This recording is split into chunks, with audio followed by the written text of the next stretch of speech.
Wow. Good evening, everybody. What a wonderful, wonderful welcome. Thank you so much. Mr. Real, that's some new opening. Tell our audience about it. Could you? I'm doing great, but I'm so excited about this new opening. Yeah, we've been working behind the scenes to create a new intro, outro.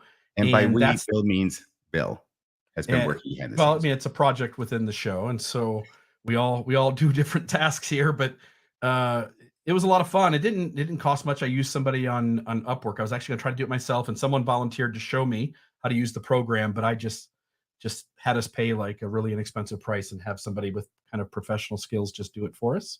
And so at the end, I understand you had to pay that price in rupees. It was rupees that I had to pay it. What do they call that? The crossover from American money. Yeah, I don't know if I got gypped or not. Maybe I ended up paying like millions of dollars. I don't know. Nice racial slur with the word gyp, by the way. Go ahead. How's life treating? How do you like, by the way? We're using new equipment, folks. We're using new equipment. This is, and I want to thank, by the way, there is a supporter of the program who was kind enough to front the cost of purchasing new equipment for the Mormonism Live team. And so Maven, RFM, and myself are all using new equipment. There may be a technical issue here or there as we get used to it. So, because there's lots of buttons and things, it's sort of like the old piece that I had, brand new to RFM, brand new to Maven. But even for me, this is much different than the original piece of technology I was using. And so, folks, bear with us if there are any issues. We'll try to get those resolved. But RFM's voice should sound a little different. I think it sounds like butter, a little richer. And it sounds just like butter, I think. It sounds just like butter.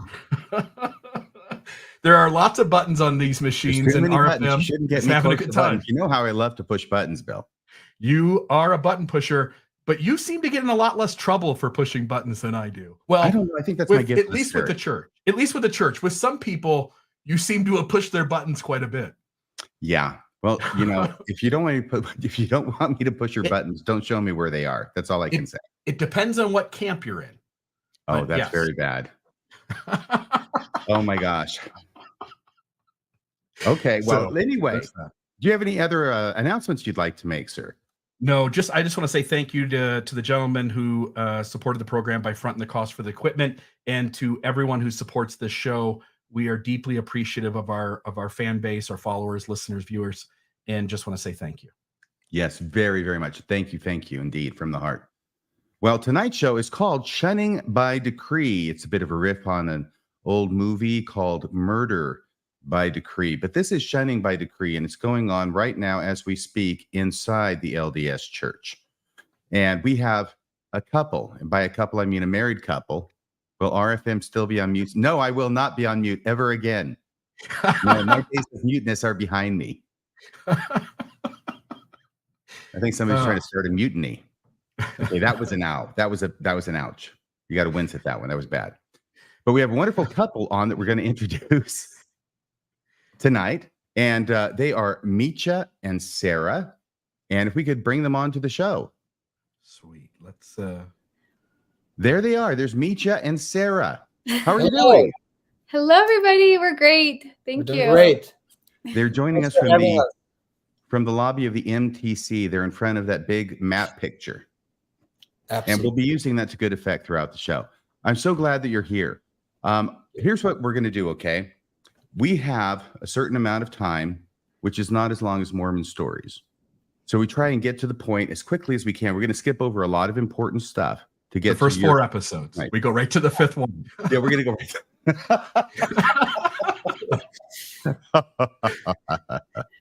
Now I got to learn how to do those buttons better. Excuse me.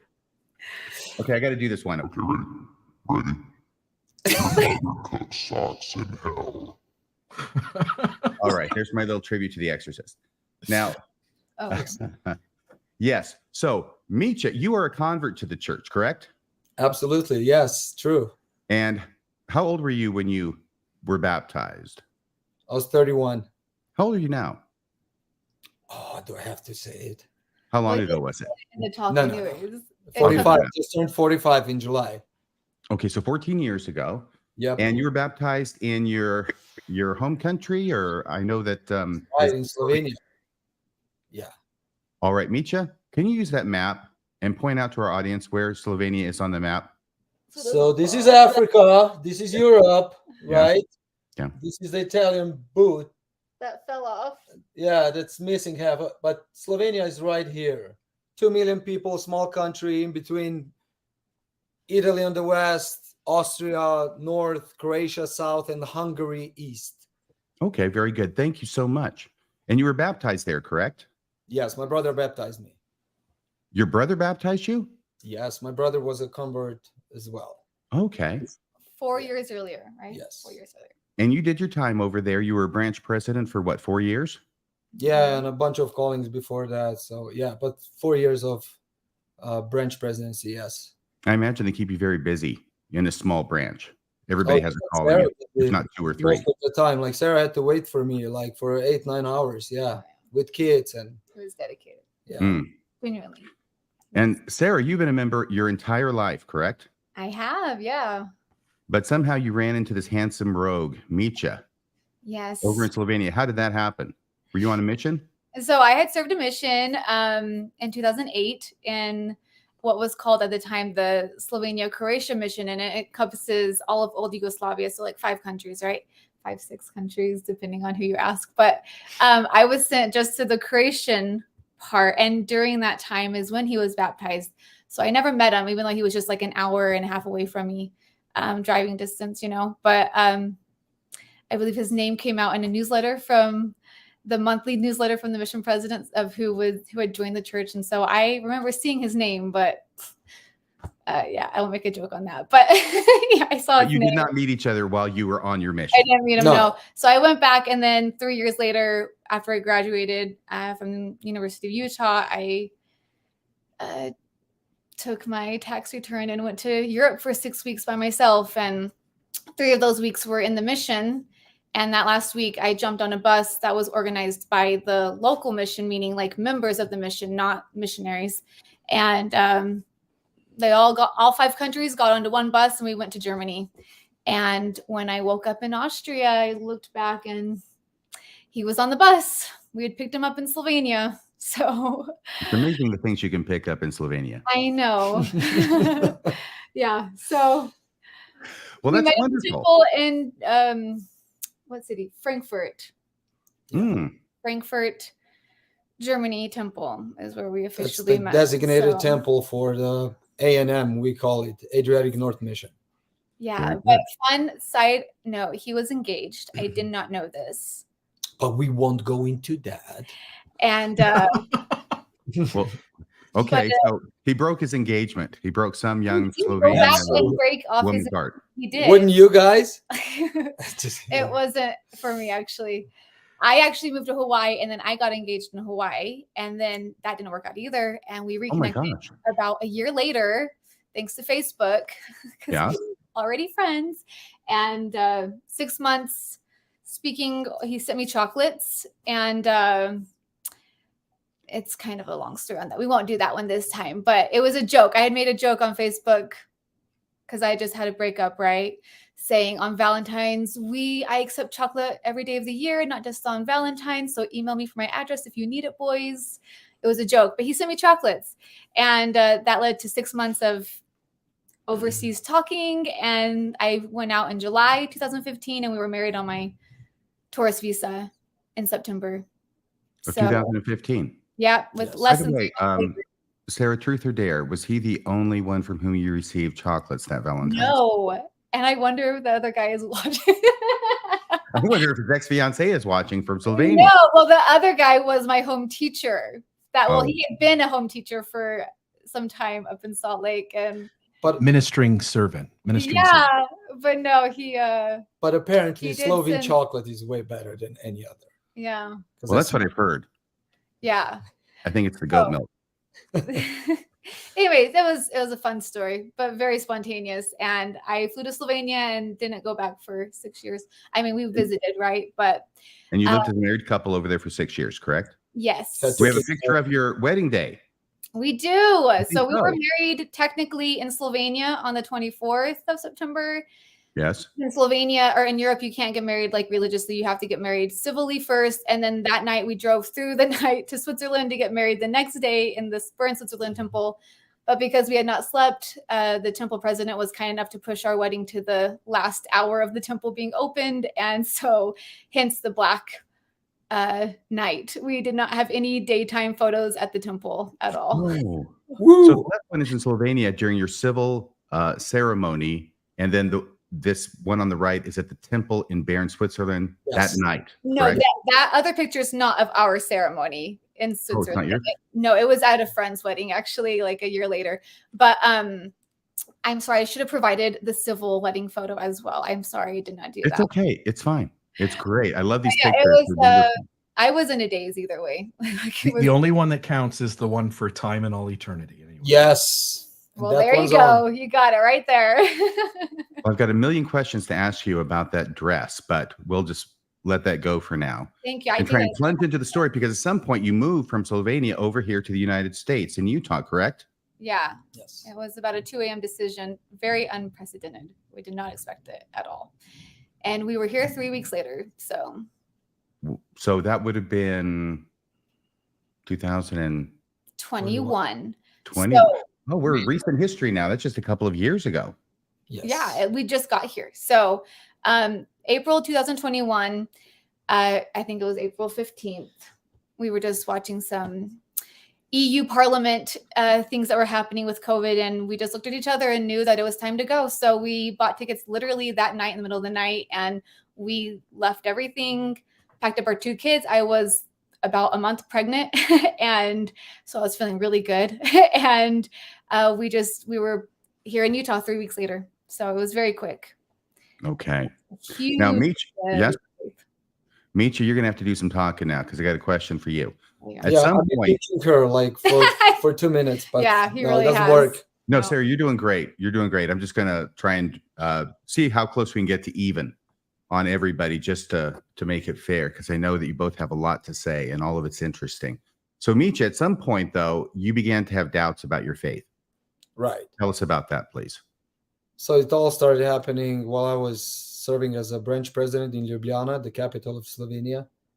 So I was called as a branch president, and what was it, like almost 4 years that I served in that calling.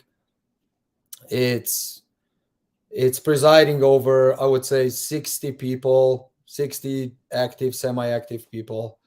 That's the only chapel we have is in the capital of Slovenia. It's Ljubljana, it's the city, right? That's the only literal chapel we have. Whatever. It just talking, going into the calling, because I served in like various callings before, right? Like you start, with primary or whatever, and you're moved up. But I ended up with the branch president, and I really had like a special insight into the branch, and all the members. And Okay, Meecha, I'm going to run you along here and just get to your doubts.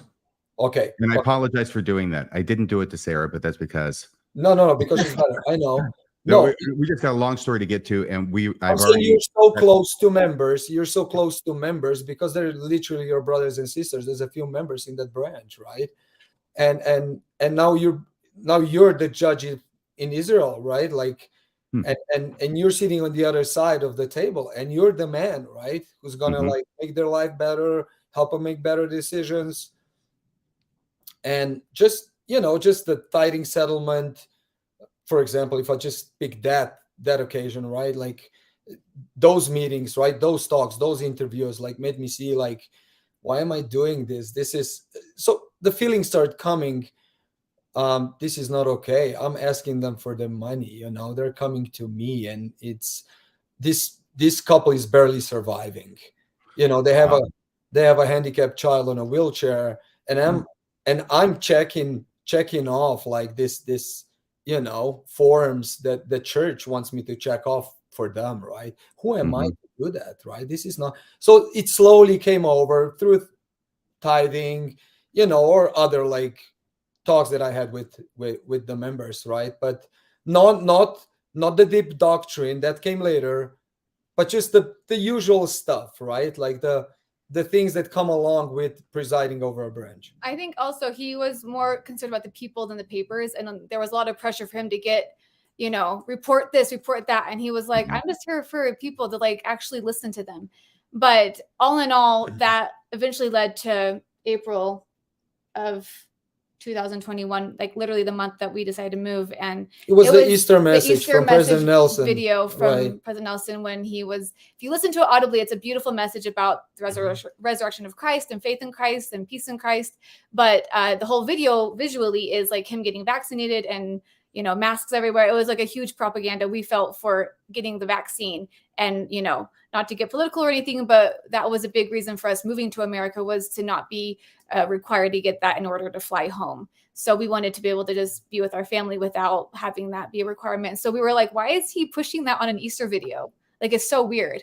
And so that was the first, like, it was just weird, Mhm. So that kind of opened up the bag of beans there. Yes, if I may say, like the message, Easter message, if you just listen to it, it was like a wonderful like message, right? Came across super. But then I looked at the screen and I see him like covered up and Wendy and there's like sleeves up and whatever, right? Was this during the halftime session between sessions of General Conference when they're playing? No, No, that was the It's- Easter video, like the annual Easter video, like they. Oh, it's an Easter video as opposed to an Yeah. Easter message during General Conference. Yes. No, it was actual video, because each year they come out with like a new Easter video, and that Okay. one, so I was always like, oh, let's see what it is, and we watched and we were like, that's kind of weird, and he was really disgusted by it, and it rubbed me wrong, but I was just like, it'll be fine. He won't live forever. I'm not sure you're right about that, actually. I know, right? Yeah. Anyway, so we that was the reason for us moving to America on literally like a wing, like on a prayer, because we like had nothing Mhm. coming to America, pregnant too, right? And but then like the prophet was telling us, pushing that, and we were escaping that. So it was kind of like a total conflict of interest. So once we got here, it just kind of just built more, and it went into, I think the connecting thing was, why is the prophet pushing so much for the vaccine? And then me to have found the portfolio of the church's like investments, and like, Uh-oh. You saw that Big Pharma is number 4. In so it kind billions of and started whatever. connecting dots for him. Hmm. So the first step of him really going away was like, doubt upon doubt, right? Like you start thinking, like you click. well, I'm your just brain. saying, just to wrap this up so we can get to like the actual topic we want to get to. Yeah. His first step aside was he will not pay tithing anymore because he doesn't agree with the finances of the church, right? So we went from like COVID to portfolio to tithing, right? Like Yep. it all kind of like flowed that way. And so me being like still like denying what was bothering me, but just being like, no, we need to pay tithing. We just moved. Like we need to have, those blessings. And it was the first time I wasn't, like it was just different that we, how should I say? So, Meecha, you decided to stop paying tithing? Sorry. You decided to stop paying tithing? Oh yeah. for And sure. so that was the Like, first thing that like scared me, right? And it took about 2 weeks for me to just be like, and this was now December 2021. So we had just had our baby. We'd been here for about 9 months, right? About 8 months. Less than that, probably. I don't know the math. Anyways, half a year. And I was just like, oh my gosh, like I know exactly where this is going. Like he stops paying tithing, it's ciao, like I'm not an idiot, right? We've all seen this. And so it took about 2 weeks for me to just kind of surrender to that and be like, you do you, I'm going to do me. And that's when it kind of put me in a place to actually be extremely honest with myself, because I'd already lost the promised blessings of this eternal family, right? If he's gone, it's like, okay, that just broke. So now it's like, what do I have to lose now other than just being completely honest with myself? And that's when I looked inward and I saw that I'd been living on a river of fear my whole life. And I thought, why do I do this in the church? Why do I do this in the church? Why do I do this? And it was just like, it's just this message of fear all the time. So his journey down this path went more like finances of the church, administration, then to church history. Mine was more just like the psychological side effects of being brought up in this high demand religion. So very different paths. He wanted to look at every video. I wanted to shut everyone out and just like go to the mountains and just talk to my creator and figure out what is this whole thing, because, you know, I've been talking to someone and someone's been talking back to me, and I want to figure out like, what does all that mean, you know, basically. Mhm. So kind of two different paths, even though they did kind of go together, but very different. Great. Okay, so thank Right. you so much. So let's bring you up to the last weekend in May of this year, 2023. I think that's the correct weekend. And your stake was holding stake conference on that weekend. Is that right, Micha? That's true. Now, something happened there. And can you tell us what it was that happened? So when we were home, like Sarah knew like a day or two before, or maybe even a week, I said, I'm going to the state conference. So the thing is, I stopped going probably a year before that. Yeah, it had been about a year since he had been to church. I was going on my own, occasionally with the kids by myself. So but- December last year, no, before last year, right now, was like seeing my daughter up there, like on the podium for the primary program, which was being held in December, right? So I already have all of these doubts, right? Like, but I'm going for Sarah. I'm going for my kids. It's okay, primary, you know. But I never felt fully comfortable with the way they're being taught and the songs and everything, right? But then, so that was kind of a thing to that pushed me further, right? Seeing my daughter up there being whispered into her ear what she needs to say when there was like a sentence to be said, right? And she said it perfectly. And seeing all of those kids dressed up with I know, it already like started triggering me big time, right? Mm-hmm. And so from that time on, I had a really hard time going. And then it was like one more time that it was like Pioneers Day. We went there, like, and there was a talk about Brigham Young, and it was all about Brigham Young in that talk for 30 minutes. And I already knew a lot more about Brigham Young, right? So it's like it's pulling me apart. I can't be physically there anymore. Like I have to, you know, go out of the chapel and spend the rest of the sacrament meeting there, right? Whatever. But then we fast forward to May. Yes, You to go May. to So I go over because state now conference. I'm educated more. Now I had time, right? I luckily have a job that allows me to listen to a lot of critical thinking and your guys' show, and thank you so much, and all of the similar Different podcasts, stuff. yeah, or whatever, yeah. So it's a different media year after, right? So I know why I'm going, and I'm not hiding it. I'm saying, Sarah, I'm going and I need to oppose, right? So yeah, we're there. Sorry. And it happened to be like we just got in. There was like Sarah felt super skeptical. She got pulled into like, you want to. Well, like I said, I had been going only once in a while on my own with the kids. So when we walked into state conference, it's already packed full. It's right at the beginning. And I was thinking like, oh yeah, we'll just go to the back where the lights are dimmed and he can do his like, get it out of his system and oppose. Right. Right. And he was like in a mango, honestly, like this color is shirt, and in the front of the chapel, it's all lit up. Right. And he was like, you know what? There was a row right in the front middle. Like, let's go there. And I was like, no, let's not go to the front. Don't go to the front. Don't go I was just like dragging my heels because, it was a beautiful spring morning.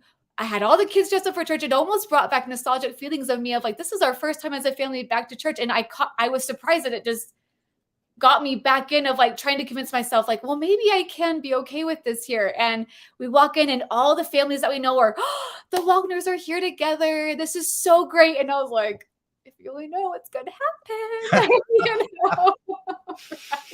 And he just marches right up to the front and sits down right in front of a huge family of however many kids. As we're sitting down, they start like right away. They started the oppose. I thought there would be like an opening song. We could get warmed up, because but we were like a minute or two we late. were right there, and they do the like sustainings right before the actual meeting, right? It's like even before the song, apparently. So we sit down and boom, they start. And I knew that Mito was going to oppose. I didn't know he was going to actually like stand up and raise his hand and say, I oppose.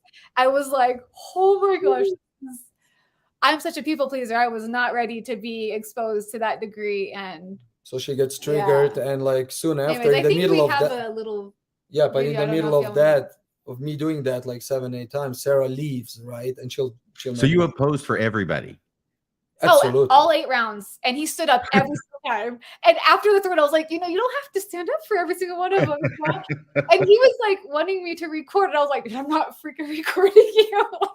No, I just wanted to have a record. It was so, yeah. and I get that because you wanted and it's good that we did record to a degree because we were accused. Well, he was accused of doing it in a different manner.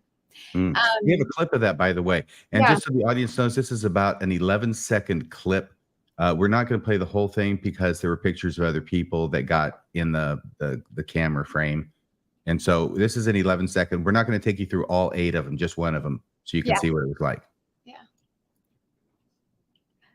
This is the little clip. Let me. Yeah, it should be the little video clip. Yeah. Let me put it up. Come on. There we go.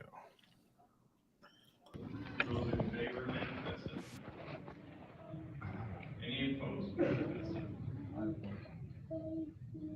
As members of the High Council, John. Wow. It goes as members of the High Council. Was that the stake president that he was, or the stake presidency on that one? I have no idea which one that one was. I bet it was. It was stake presidency, yes, it was the first or the second counselor, yes. Yeah. Okay. So you pretty much opposed everybody from President Nelson all the way down. Yes. You got it. And about that opposing right there is about when I did leave, because understand we have 3 young children. So 2 were on the ground coloring and playing, and 1 was on my lap squirming. So I was just like with the 1,400 eyeballs just burning into the back of my head. I felt it. It was so hot. And then this baby squirming and, Mitya doing this. And I was just like, I'm not ready for this. So I just got up and I just walked out like mid sustainings. And I knew that everyone would think that I'm like so appalled that my husband would oppose the prophet, right? And I don't know if this is important or not, but I did leave. And then 2 different women that I know followed me out and were trying to check on me and make sure I was okay. But I just was like flooded with these feelings of, at first I did feel ashamed. I felt like his actions were, I went back to that, like, don't make a scene, don't ever speak out, totally what we're taught. And I was just like, why is he shaming our family by doing this? And then all of a sudden I had this switch of, no, they asked who opposes. So why am I getting shamed or feeling all this shame because he answered honestly, And so then around that time, the women came up behind me and were like, and bless their hearts, they had the best intentions, right? And they were just like, are you okay? We just can't imagine being in a mixed marriage, like with different beliefs. And I'm like, no, I'm like, this is so hard for me to explain to you. Like, I'm crying right now because I'm sad at how the system is, that they shame you for answering honestly. I'm not upset that he's opposing. I may be uncomfortable with how he's opposing, but I'm not upset about it. Like, if you saw me, I didn't raise my hand for anybody, So it was just, it definitely ignited a lot of feelings of just like, whoa, we're in the public now, everyone sees, and we're making a scene. And it just really bothered me that there was so much shaming on one moment, and especially on one that you're actually being asked, do you oppose, right? Right. Mitya, how did you feel? I felt good because I had to voice it. Like, it's, there's a point when you just have to do it. Like, 13, 14 years, it's not 14 days, right? Like, I joined the church to be on the right side for all the right reasons, right? And now I'm getting all of these data, right? Like throughout the last 2 or 3 years, right? And all of these doubts, are these my doubts? Are the journey of doubts, right? And how much they keep telling you, like it's from the devil, right? And then it just adds up, and I just had to do it. It's for my kids, it's for my wife, it's for us. I knew how Sarah felt and how on the verge of like everything terrible that might happen we are, right? Because of this. But I'm actually saving my marriage and my family with this, for sure, like long term, right? Can I ask you, Mitya, what did you think when Sarah left? No, I was okay. I actually expected that. Like, I knew she was not strong enough, That sounds real good. No. I wasn't It's- ready for that though, for She sure. was sorry. She Yeah. wasn't ready Yeah. for that, right? We're on two separate journeys. Yeah. I Mhm. will never know how Sarah felt growing up in the church. I'm a convert, you know, and they put you together, and there it is. There's that path, right? And everything will glance, and you know, like it's just not true, right? There's gonna be a lot of hiccups, and you know, and that's where we are. But we're stronger today. That's what it matters, right? Well, Did anything happen? Oh, I'm sorry. Were you no, going to say maybe- something, Sarah? maybe an answer to what you're about to ask, maybe. Go ahead and ask. It might be the same. I was going to say, Mitya, what happened after you were done or during your opposing? Did anything happen while you were opposing? Absolutely. I got a text like Yeah. boom right away, right? I checked my phone and I didn't know the number, right? But it's hey, this is you know, first or second counselor, this and this, or brother, right? Like, would you be willing to meet with the stake president right after the conference? And I said, oh, gladly. So that was like in a span, like when I sat down, like probably like 30 seconds. And I was like, how do they even know who I am, right? Like, this is the stake conference. We've never been to a stake conference before, maybe Yeah. sitting once in the very back, right? It's 700 people, but boom, it's like CIA, FBI, boom, right on your neck, right? And it's SCMC. like, wow, what's going on? It's Yeah. text messages. They're not even there. You know Now, what? this was the They're not counselor listening in to the- talks. I think at one point he even like, because when Mitya looked up, he was like, "Who of you texted me?" Like, Yeah, one of I'm them, like looking for the one of them, guy, like, right? winked at And him. he meets me, right? He Yeah, meets me, He right? winked at him. Right? So we nod to each other. So you're the guy texting me, right? Yeah. So this was a counselor in the stake presidency Yes. because you know your bishop. Yes. Yes. Who had just been called like 2 weeks, like the month before. And they were sitting way in the back or like whatever. Yeah. Yeah, just like behind. Yeah. Who is our Okay. very good friend, by the way. All right. So you've got a personal invitation from a stake presidency counselor Yeah. to During meet the with the stake stake conference. president Yes. after the meeting. Just during the meeting, yeah, boom, like we're During right the in the meeting? room. Yes, during the meeting. That's Well, the tell us thing. what happened, please. Yeah. So like for sure I agreed, right? I want to sit down. I have questions, I have doubts, whatever, right? So the first Sunday, so I know the stake president from our ward, like just visiting our ward, right? Mhm. But so I meet him at his office, and the guest speakers for the stake conference was a couple of the 70s, right? I never Mhm. knew of them. Like whatever, I don't know if I have to say the name or no, but whatever. Let's leave it. It's one of the 70s, right? So we all meet in stake president's office. Wait. With a member of the 70? Yeah, he Yes. just happened to be there, so they all And his met wife, together. right? So they all leave the meeting? No, To meet with that's you? after the conference. No, they Okay, finished so it's after the conference. It's during the meeting you get the text. Yes. Mhm. Got it. Yes. So who was the 70? Check it.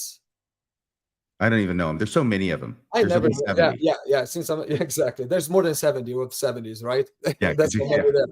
Well, for the record, I don't know if this is important, but I did come back inside after the sustainings were over. I sat there for about a minute and I thought, what am I doing here? This is like not for me. So I said, Mitya, I'm taking the kids. And so I left. So Mitya stayed the rest of the meeting by himself. And then stayed later on to have the meeting with the stake presidency with the 70 and their wives. Okay, please tell us what happened in this meeting, Mitya. I'm dying to know. Yeah, I'm trying to be short and just like super like straight, right? So we sit down. They're super nice. They're asking me. They're hugging me. They're all loving me and missing me. Although we're like in the same room like for the first time. Whatever. I accept it all. I love you too, right? Yeah, there's a lot of that. But then like so yeah, what's we come to the point where they start asking questions like what's the case? Why did you oppose? And la la la. I said like so I go straight with priesthood ban and all the questions I have about polygamy and the history of the church and everything altered and the Book of Mormon, this and that, like everything, right? And it's just so interesting that like if I think back, I felt so overheard. Like they asked me a question, Yeah. but they never heard what I said. It's just so systematic, I would say, because there's an agenda. Whatever you have, right? They're going to skip to the part that they're taught to answer. And it's straight to the, like it's not even the eye. It stopped being the eye contact. So I asked something, and then I turned to the 70s wife and I say, excuse me, sister, may I ask you a question? When you read DNC 132, because my wife could never read it, and we had a lot of talking, over that part, right? And how do you feel when you read that? When you read that about Emma, right? And she's pretty much speechless. She doesn't know what I'm referring to.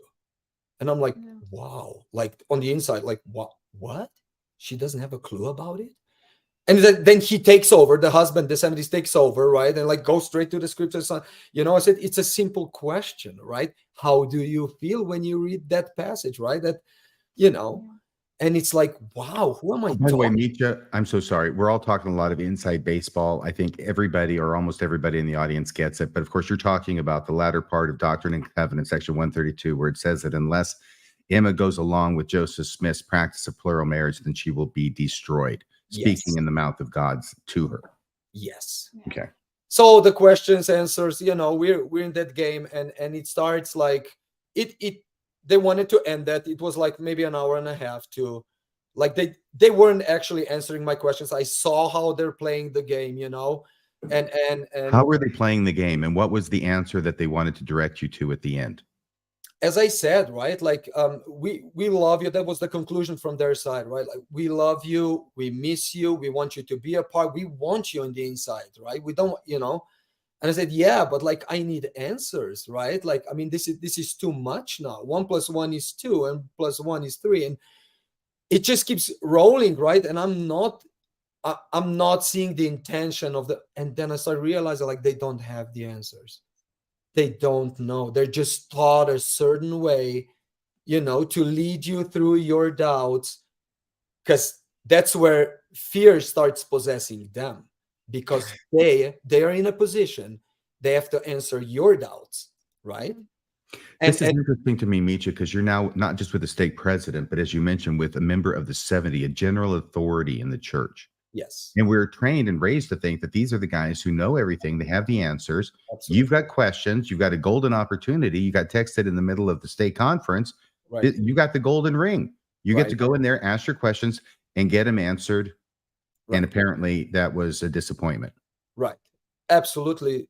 Like total disappointment, right? Because they will always avoid the doctrine, because they know they don't have the answers, because one day is this and the other day is that, right? It's not. So like it just ended nicely. Like we said, okay, I won't be taking more of your time. And the stake president said, I want to talk to you more about it, right? Like, let's meet and talk more about it.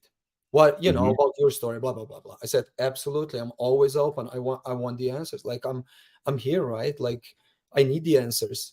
Yeah. So it was like more than a month that he checked in with me. How often? After this, right? Just he waited like a month, right? Yeah. Like for a month, he disappeared for a month, like, right? Well, yeah, of course, on the one hand, I don't want to disparage him at all, but I know he's busy, but I also have to recognize that he has an audience that he's playing for. Yes, but it also continues. That pattern does continue throughout the months, as we'll see. So okay. There are so what happens next? Well, I just wanted to add in, if I can quickly, Please. that between the meeting and between state conference and then him meeting with everyone, like when the state conference ended, Mita was kind of like, from what he told me, maybe you just forgot to mention. Yeah, it's okay if that's okay. Sure. People like flooded him, right? Because first of all, when you meet Mita, people are drawn to him. Everyone loves him. So people really have, I believe, missed having him at church. So they were just like, we're going to kind of ignore what you just did, but just like, we love and miss you. But there were people that we didn't know who came to him and thanked him for being so brave to oppose. And they said, thank you for what you've done. I've felt alone here for so long.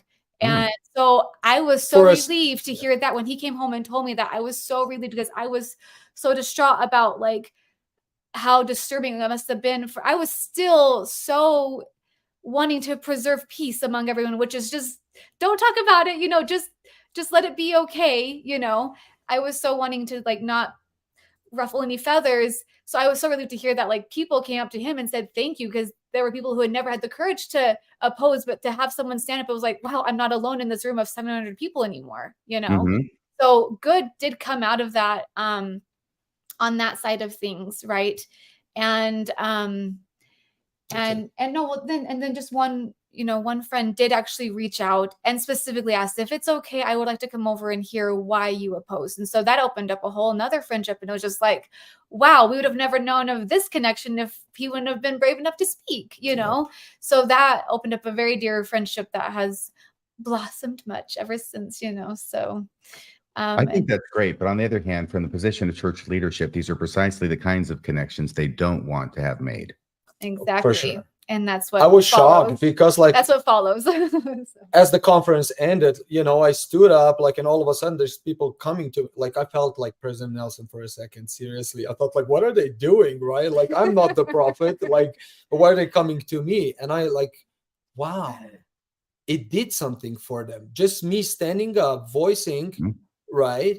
It did something for them, and people need this. People need examples, and that's what we're doing here, right? Yeah.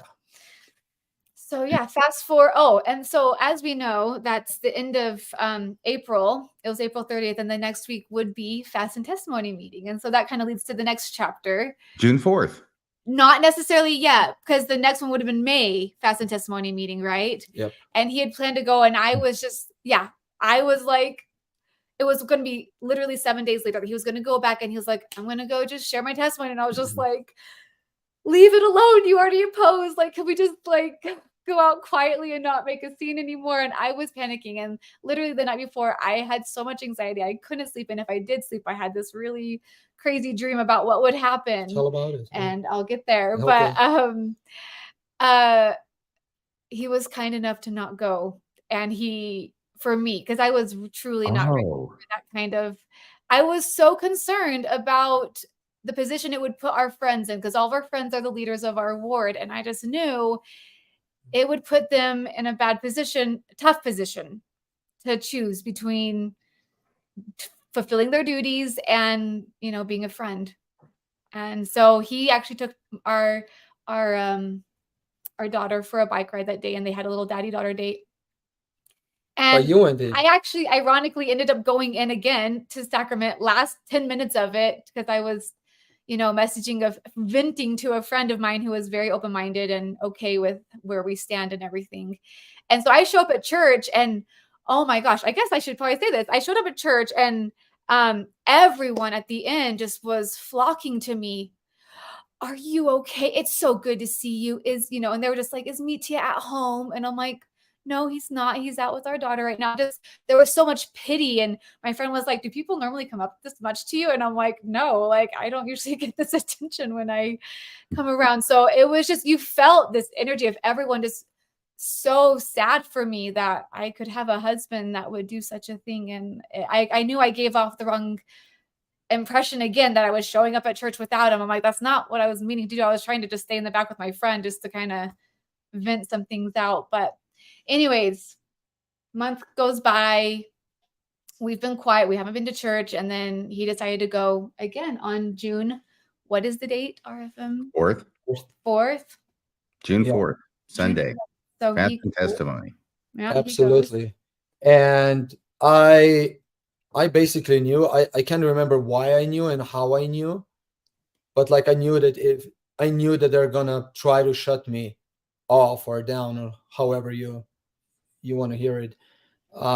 So I intentionally waited, right, that the sacrament has been passed, and then the counselor came up and bore his testimony, because he was conducting. He invited the others in. So I came straight out of the side door and walked straight up right when he ended and sat down, right?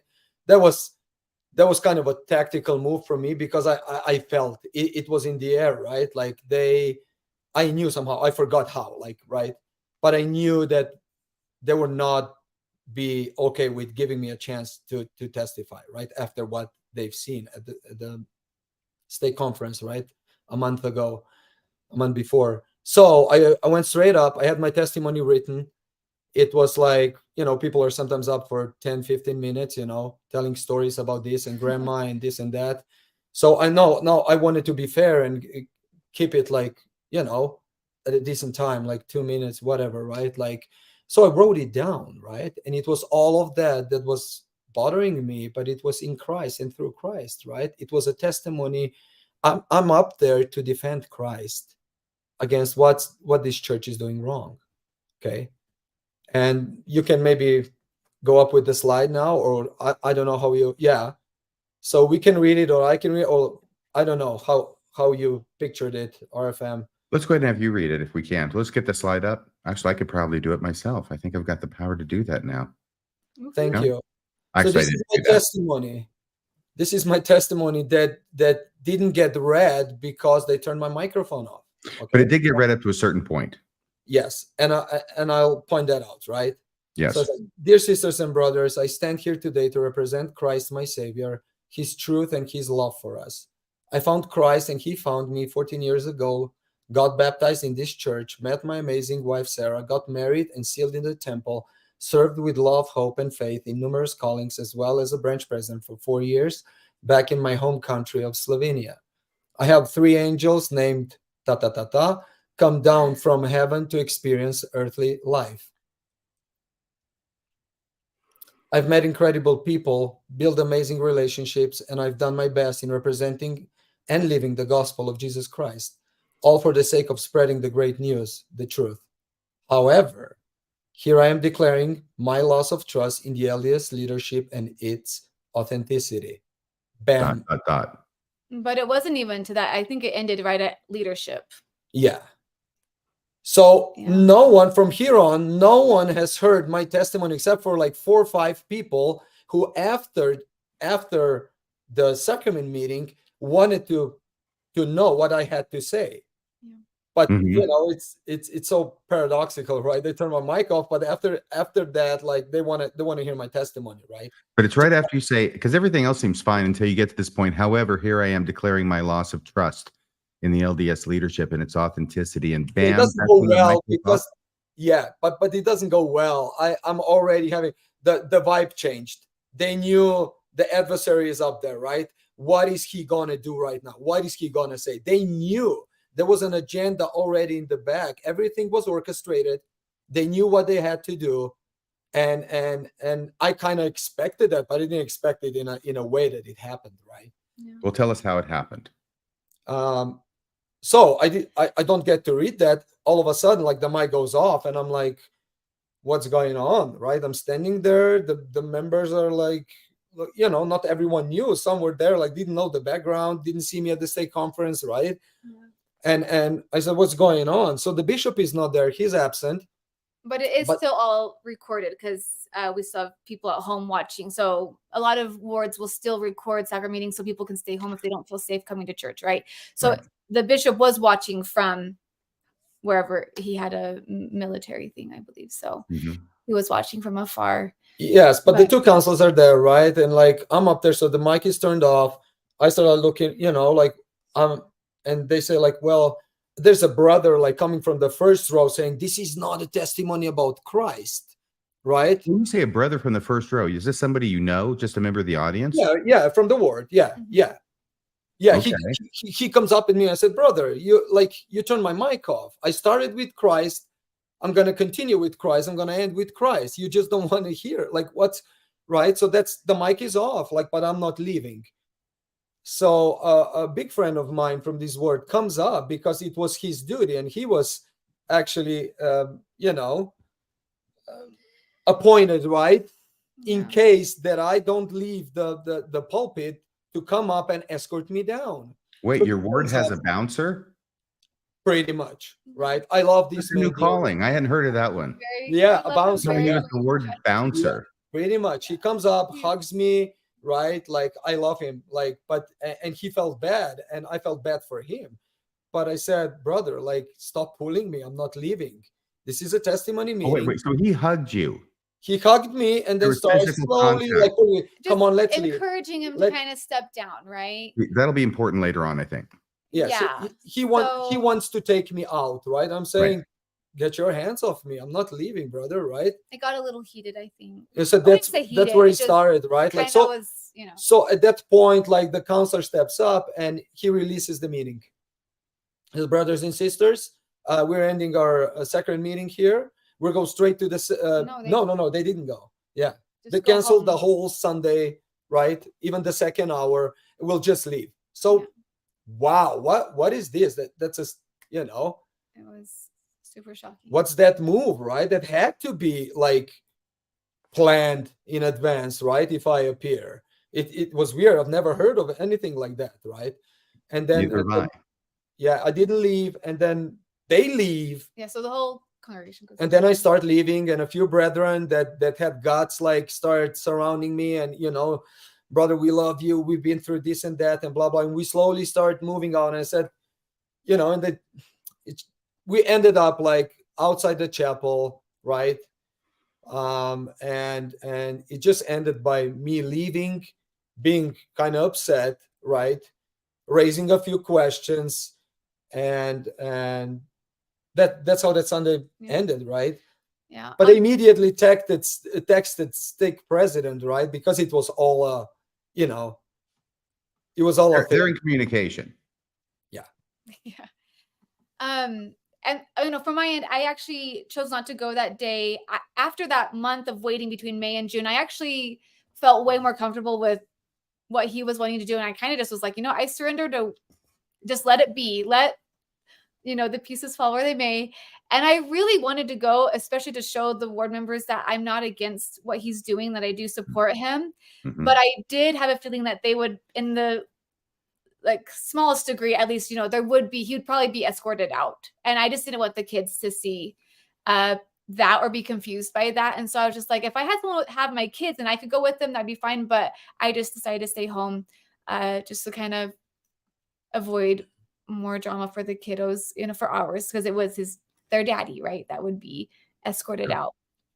I see. I'm sorry. No, sorry. Go ahead. I see a viewer commenting, like saying avoiding contention. Yeah, that's the contention word, right? Like it's so present, right? Like all of a sudden, as we leave, right? As we're leaving, and I'm kind of, triggered, right? Because they did that, right? They didn't let me read the testimony. Like I'm testifying of Christ, right?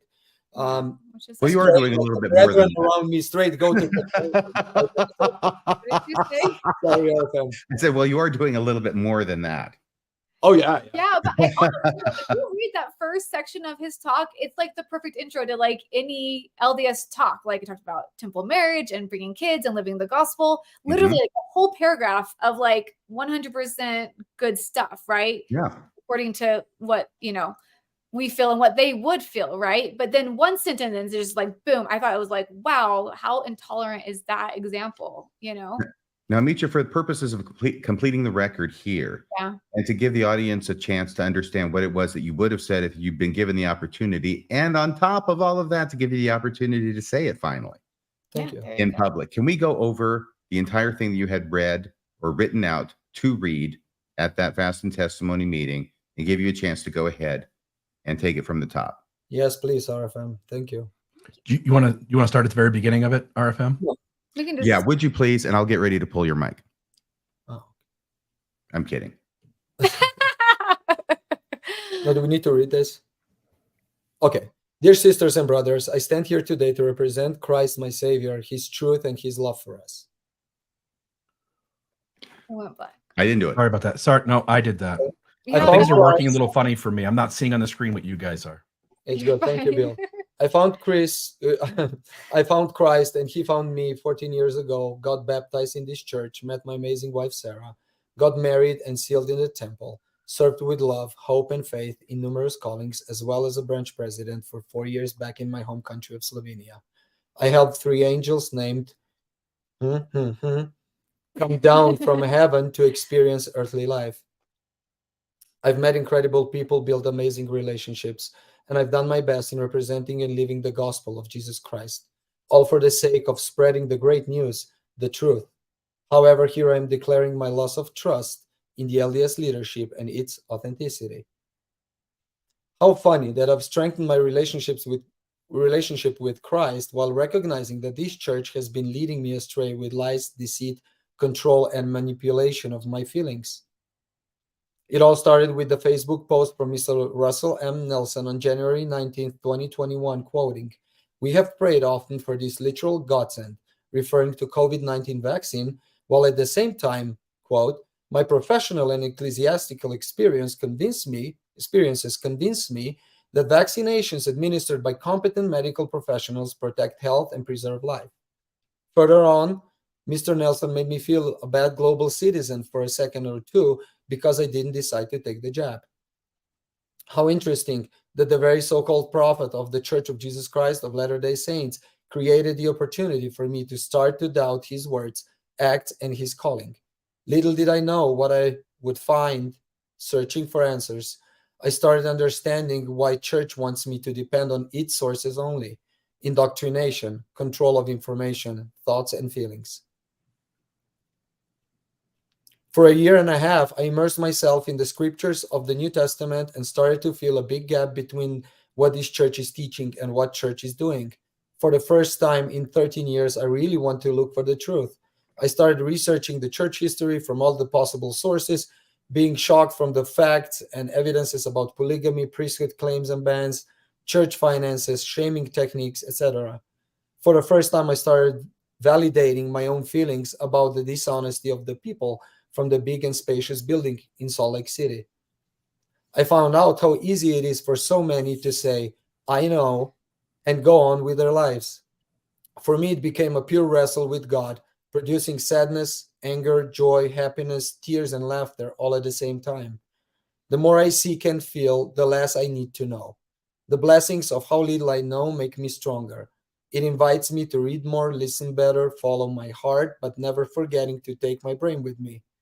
If Christ is the Lord, whom do we fear? Usually ourselves. I invite you, brothers and sisters, to relax, trust yourselves, and dare to ask questions. I strongly believe that the gospel of Jesus Christ is the most important principle on this planet, and that the high demand religion is killing it. I stand amazed in my own awakening of the fact that it is not what we do for Christ, but what Christ did for us by going to the cross. Thank you, Mr. Nelson, for opening the door for me. For the sake of the truth, in Christ's name, amen. Amen. Amen. There you go. Finally got it out. Yeah. But it took Mormonism Live Took Mormonism live. It took Mormonism live. for you Yes. to be allowed to bear your testimony in public. Well, I'm glad you got the chance to. That was very interesting. So now you've, Bill, by the way, I know you're busy over there and there's lots of weird things going on. Did you have any comments that you wanted to make? Or Maven? I don't even know if she can. I think she's having even worse technological things going on. I don't know if she can even Poor Maven. join us. The one thing somebody in the chat mentioned 20 minutes ago about there being, could ChatGPT handle questions from those with doubts or questions, and there actually is a LDS chat. And so for a few minutes while you were doing the earlier part, I was asking the chat a couple of questions, and the chat just circular. It doesn't matter whether you demonstrate that something in the church isn't true. The chat just circles you back around to everything's just great. Like, yes, there may be problems. Yes, there may be contradictions, but trust the Spirit. So I asked it, but the Spirit is like elevation emotion, right? And it said, yes, the Spirit is very similar to elevation emotion. It's the same thing the church does. It's what we all run into. When I went to my disciplinary court, when I sat down with stake presidents, anytime you sit in a conversation with any believer, you can list 1,000 things that are wrong and demonstrably wrong. And it doesn't matter. At the end of the day, the church is true no matter what. And so I sort of sad. I've been through some of this too, sort of sad, but also sort of humorous how the believing mind within a system is determined to always end at the conclusion it needs to, rather than to weigh the information fairly. Amen. Totally. Yeah. Totally. Thank you. Yeah. And Thanks for that, Bill. Misha, Sarah, what happens next? Now you've gone ahead, you've tried to bear your testimony, you got halfway through until it started getting a little bit spicy. The mic was cut, the meetings were canceled. You end up leaving, going home. And I go home. I tell Sarah what I did. What happened? And I'm getting messages, like my phone's blowing up. Everyone, people that I'm close to, people that I haven't ever talked to, are just like, if you ever need a place to come and talk and a safe place, you're always welcome to my home. Like, again, just so much, I would say pity. And again, just, not asking me like, how do you feel about, I don't know. It just, a lot of reaching out, and I believe all in best intentions, but it's just also no one's courageous enough to actually be curious and see like what's going on. Why can't we just come over and chit chat and like hear it all from both of you, you know? Right. They're kind of assuming that you're feeling a certain way about this, What do you mean by that? Can I? that you're not on board with this, that you're a mixed faith couple and you are kind of a victim who needs help. Yeah, that's what I'm getting messages from everyone around me, right? And I'm just like, thank you. I'm just doing fine. Just over here on the sidelines, basically, just not sure how to process what I've gone through personally on my own journey in a public way, as Mitya does. And that's his way of, processing this. It's very personal for everyone. And I really respect him. Actually, I actually really looked up to Mitya that day for having the courage to go, because I don't know anyone who would actually go back after opposing and then try to speak. And I also had respect that he wasn't going up there to bash, because he had a lot of things to say. Believe me, that I didn't even go deep. He right? didn't Like, just, attack any principle of the church. He truly, in a room full of people who say we love you and have missed you, you would think that they would want to hear why he hasn't been there for a year. He You might think that, but you would be wrong. Exactly. And that's what was proven, right? But I'm just saying, if you really look at that talk or that testimony, it does kind of take you through what he went through and why he is where he's at now, right? And it was still, again, an invitation to, you would think that Christ could be a common ground for everyone. But anyways, he got home and he was like, Sarah, they ended church. Like, they turned off my mic and ended church. And I was like, I wasn't watching from home, by the way. I was like, what did you say? My mind was just like, oh my gosh, what did you say to make them do that? And he was like, I'll show you right here. And I was like, you have it written? What? Like, well, just 2 paragraphs. he's usually They just let like me read, a free right? speaker. So I like read it. And he's like, that's where they stopped. And I was like, you've got to be freaking kidding me. That's where they stopped you? I'm like, that's nothing. I'm like, maybe another sentence that got a little bit more intense, but like that first one was nothing, And I had to tell him though that the previous month, ironically, and I normally can't believe I'm admitting this on public YouTube, but the previous fast and testimony meeting, like that night before, I couldn't sleep. And when I did sleep, I actually threw him like a very sarcastic blow. I'm like, well, thanks for the nightmares, And my nightmare was that he went to church, spoke, they turned off his mic, and that they sent everybody home. And when I woke up, I was like, okay, well, Sarah, you're clearly being ridiculous on this, like overreacting. Your brain's going on like on steroids here over this issue. Like, let it go. I make her dreams come true. He did. He made my dreams come true. So. It was just, I couldn't believe it that it actually happened. I was like, right. That is so, I can't believe it. It triggered a lot of feelings. Wow. If I may continue from there on, like the Please. same day, a few hours later, Yes. the mail comes in from the bishop, because bishop was absent, right? Right. The bishop was not there. The counselors were leading the meeting, right? Mm-hmm. So that mail, we have it too, right? Because it's very important, the way it got covered and the way communication went, behind the curtain, and everything was orchestrated, right? And Now, we got an email that's from your bishop to other people, but how did you get this email? Oh, I got it too. We all got Oh, it. we all got Everybody on the ward. I guess so. At that point, we were still on the mainstream of emails. And just to notice here, like, this is a beautiful family. We love them. It's one of the first people we really connected. So there's a lot of emotions going through on both sides, like how to navigate this period, right? Like when he gets called as a bishop just like 2 months before, right? Maybe, like, right? we go on double dates together. Right. You actually do things together. You're Like, good we friends. went on We love couple these people. dates, like, We love their kids. Yeah, and We're so- playing in the backyard, right? Like, yeah. So to Yeah. have this happen from a very dear friend also just made it a different level of, Yeah. It was tricky. Absolutely. So we get this email. yes. Now, can we got that ready to put up? And by the way, let's see here. Yeah. So that was the whole email on the first slide, and now we got it broken down so it's a little bit larger so that it can be read. And I think that first section is actually the part to focus on. Okay, so it's under the Church of Jesus Christ of Latter-day Saints letterhead. Jesus Christ being bigger than everything else, by the way. Sorry. Yeah. My beloved brothers and sisters of the... Yeah, I know what that says. A is Ward. capitalized incorrectly, by the way. What was? the word day, latter day is lowercase, supposed to be. Yeah, but and they're it's all caps. capitalized. They're all small caps. It's like the Totally. tetragrammaton in the My bad. Old I just saw the Testament, capital Yahweh. D and sorry. Okay. But we're not okay with it. Anyway, what? Yeah, this is a fake letter. Yeah. By Hoffman from Point of the Mountain.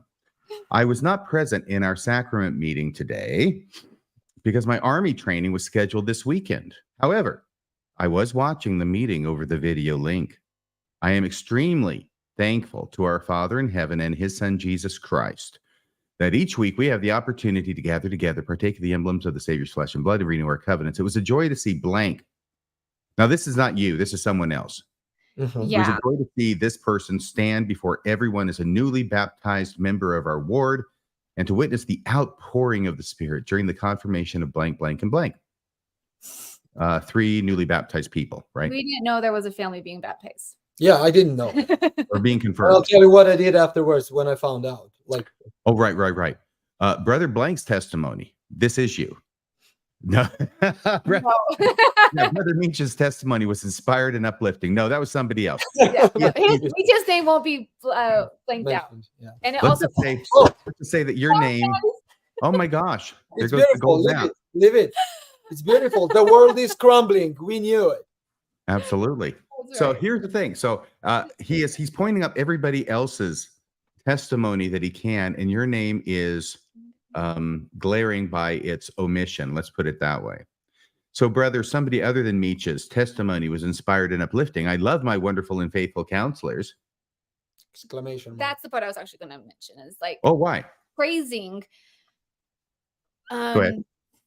Oh, I guess it's the next. We'll go on to the next one. Sorry, I just wanted to point out, and if it's okay, my OCD is gonna want to move that. So Okay. can move I that? know our meetings were cut short today. And I know many people have lots of feelings about that. As a Bishop Rick, I want to make sure everyone knows that we were following instructions from our stake leaders about why and how we terminated the meetings early. Okay, Mhm. we're following the money now. The Hmm. sacrament is the most important reason we gather on Sunday, and everything else we do in our meetings is secondary. The church is not the gospel, but is a divinely instituted organization designed to help bring the gospel into our lives more fully. I start reading that really quickly because this is like a Yeah, no, boilerplate it's part of fine. the He letter. was saying, yeah. The church and its members are imperfect, but I testify that it's the Lord's kingdom upon the earth. And did you have something you want to say about that paragraph, Sarah or Meecha? You know what?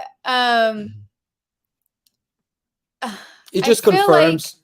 I'm sorry. I should have reviewed it again before I said I wanted to point out that part, and I'm actually not seeing it. So no, go ahead.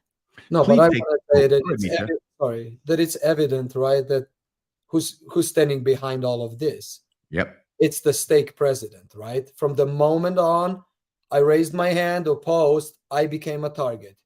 You know, as ASAP, eliminate this guy, right? Before he damages whatever he wants to damage, Mm-hmm. right? Yeah. Okay. It It goes on. does seem obvious to me that everybody in charge of making sure everything goes smoothly in church channels is given the heads up to censure you if anything goes off track. I mean, the fact that you got a text immediately when you voted abstaining vote, and then when they cut off the mic when you get one sentence into when your testimony shifts, it becomes really clear to me that everyone who has the ability to censure you has been warned ahead of time to Absolutely. do that. Yeah. Absolutely. Yeah, including the ward bouncer. I'm just loving that calling. This is great. I didn't know about this. You learn something new about Mormonism every day. Even I do. So this email goes on. By the way, at the end of this, I'm going to be asking you both how you felt about this email and about the fact that everybody in your ward is reading this email, which is obviously about you, Meecha. And Yeah. not It goes on. Oh, please take the extra time today to have a second hour or Sunday school in your homes. Now, that's funny because actually, I think that President Nelson said that when we went back to 2 hours, you're already supposed to have a third hour in your home. Okay, now they're begging just to have a second now hour. it's just confusing. Yeah, it is. Study what you feel inspired to study. And if you have children in your home, please take this time to teach them, answer their questions about what Meecha said in church today. No, answer their questions and testify of Christ. If any of you, It yeah. did say. If any of you have any questions or would like to contact me to speak about the events of today, feel free to text or call me anytime. I know my counselors would offer the same. Whoa. Okay, so this is the last slide. Yeah, I was that's not cool. able to. So he's basically going to say, I was not able to stand before you this morning in our meeting to share my testimony of Christ. So I wish to take this moment to do so. He's going to give the basic, what is it called? The testimony glove. Okay. About everything that he knows is true. Yes. And then he says, I love you all very deeply, and I am so grateful that the Lord calls imperfect people like me to participate in the gathering of Israel on both sides of the veil. I am inspired by everyone I have met in our ward, with one exception, and make the promise that I will continue to strive to serve in a way that honors every one of you, and most importantly, the Lord Jesus Christ. Is that the end? I think so. No, not yet. No, it's not. Okay, maybe There's next more. slide. No, Oh, that's yeah, it. that's it. Ooh, okay. How Yeah. did it make you feel? You make any comments you want, but I want to ask you, how did it make you feel to know everybody in your ward is reading this and they know that it's about you? Yeah. It wasn't too shocking because I felt it all, you know. I felt it I felt it for a year too, right? Like I knew that whenever I raised the question, whether it was like church members and we were outside church, right? And I'm like, I'm just shocked that no one's willing to talk about Christ. It's all about church. Do you go to church? Are you active in church? What does that even mean? Right? Active, semi-active. What list are you on? I don't care. Like, I mean, are we talking about Christ? Are we going back to the very root of like what's the head of the church that, you know, that you're calling the Church of Jesus Christ of Latter-day Saints? Like it's President Nelson. yeah, of course it is. You know, there's so much room. I mean, there's so little room for Christ in this church. Yes, For certainly the not a lot of pure room for Christ, differing our opinions. Savior, No right? room Like for it's, anybody else. you know, and people are shocked when you start like bringing up like Christ, not Nelson, right? When you're not quoting Nelson, quoting Christ, but you go straight to Christ. It became a culture, right? Like it's idolizing the prophets, the leadership who are quoting Christ, right? Not going directly to Christ and quote Christ, right? Mm-hmm. It's just yeah. Sarah, what did you think? I just wanted to, just add my 2 cents on how I felt when I read that, because, you know, I feel like as the wife of the person they're trying so hard not to mention, but obviously talking about, Yeah. I just get a little, you know, like defensive, right? And I'm like, I just felt like it was another level of shaming him. You know, first they ask you to oppose, but don't you do it? And if you do, then shame on you. And then this letter is just praising what the counselors did, and then offering so much, offering himself to be of, you know, to chat with anyone about whatever they're uncomfortable with, but never saying, you know what, maybe I just, obviously they would never do this, but I wish they would say, but also you could ask Mitya, like, what's up? Like, obviously he's going through things, or they could even say, you know what, we all go through things and it's hard to transition through things. And even just even acknowledge it, you know, that it's a hard transition, but it's so passive aggressive. And it just, you know, I just felt it was very passive aggressive shaming on Mitya again, without saying his name, and praising everyone else and offering their word, but never giving him any credit at all for even being brave enough to say anything, you know? So it saddened my heart to see that got to everyone. I just want to note, if a large number of people had taken the stake president up on his offer to come in with their questions, he would love to sit down and answer them. We already know how the church handles that, because in the Swedish rescue, Hans Mattsson and a bunch of the Swedish saints gathered together having a collective faith crisis. Yeah. And top church leadership sent Marlon Jensen and Turley. Richard Turley, right? And Turley, and those and they eventually told the Swedish saints, either get back in line with the church, or get lost, get out of here. Yeah. And so we know what happens. Like, they'll handle one or two of you and they'll be mildly soft, but now you put yourself on the radar. but Yeah. don't have 15 or 20 of you show up and Mhm. ask the stake president questions, because eventually where that leads is you can either get in line, be silent, or get lost. Yeah. What's the next step in this story, Misha? So after that, well, I forgot to mention that, like, right after I left the chapel, when they turned my mic off, I'm about to go to my car. The stake president is already there. Oh, right, because he's He's not on the in your park- ward, right? Yeah, he's in the parking lot. He comes over, hey brother, blah blah blah. How you're doing? I'm sorry. Did you say he's in our ward? He's not in your ward, right? No, so he's he's not not. attending No. the meeting. Of No, course, he drove he's over. going He was, everywhere a text went through. Yeah, Yeah. he's right there, right? He knows what's gonna happen. He this is his game, right? He comes over. He doesn't even address anything. He says, like, comes there, hey, how you doing? Would you be like willing to sit down with me? It's just Tomorrow, like, we're talking, same straight, story. like, Same to story sit again. down, right? And I said, of course, like always, right? Like, let's see when it's possible. And then he turns around, we like say goodbye. He turns around and kind of says it like, like throws it at me already with his back on me, right? Like, well, what you did today was really not okay. I thought you said really is not smart. No, not, I don't know. Like, okay, Something smart, to that whatever, effect. right? Yeah. Wow. I said, what, brother? I said, what did you weren't even here. How do you know what happened? Right? Like, how do you know? Why are you here right now? Like I said, like, yeah, okay, let's stick with the meeting, right? Bye-bye. So did you have something scheduled or was it loose? I think it may be, but it was pretty much loose, probably. We had to, I said, I need to confirm with Sarah, blah, blah, blah, right? Let me get back to you. But then it happened to be the next month, right? But did you meet with him before that second month? Oh no, we didn't. So we didn't meet, right? So there's not You suggested it. It didn't happen though, right? It didn't happen. So we sat down once after stake conference, right, with the 70s, and that's it. And then he comes up and kind of throws that remark at me. He's orchestrating.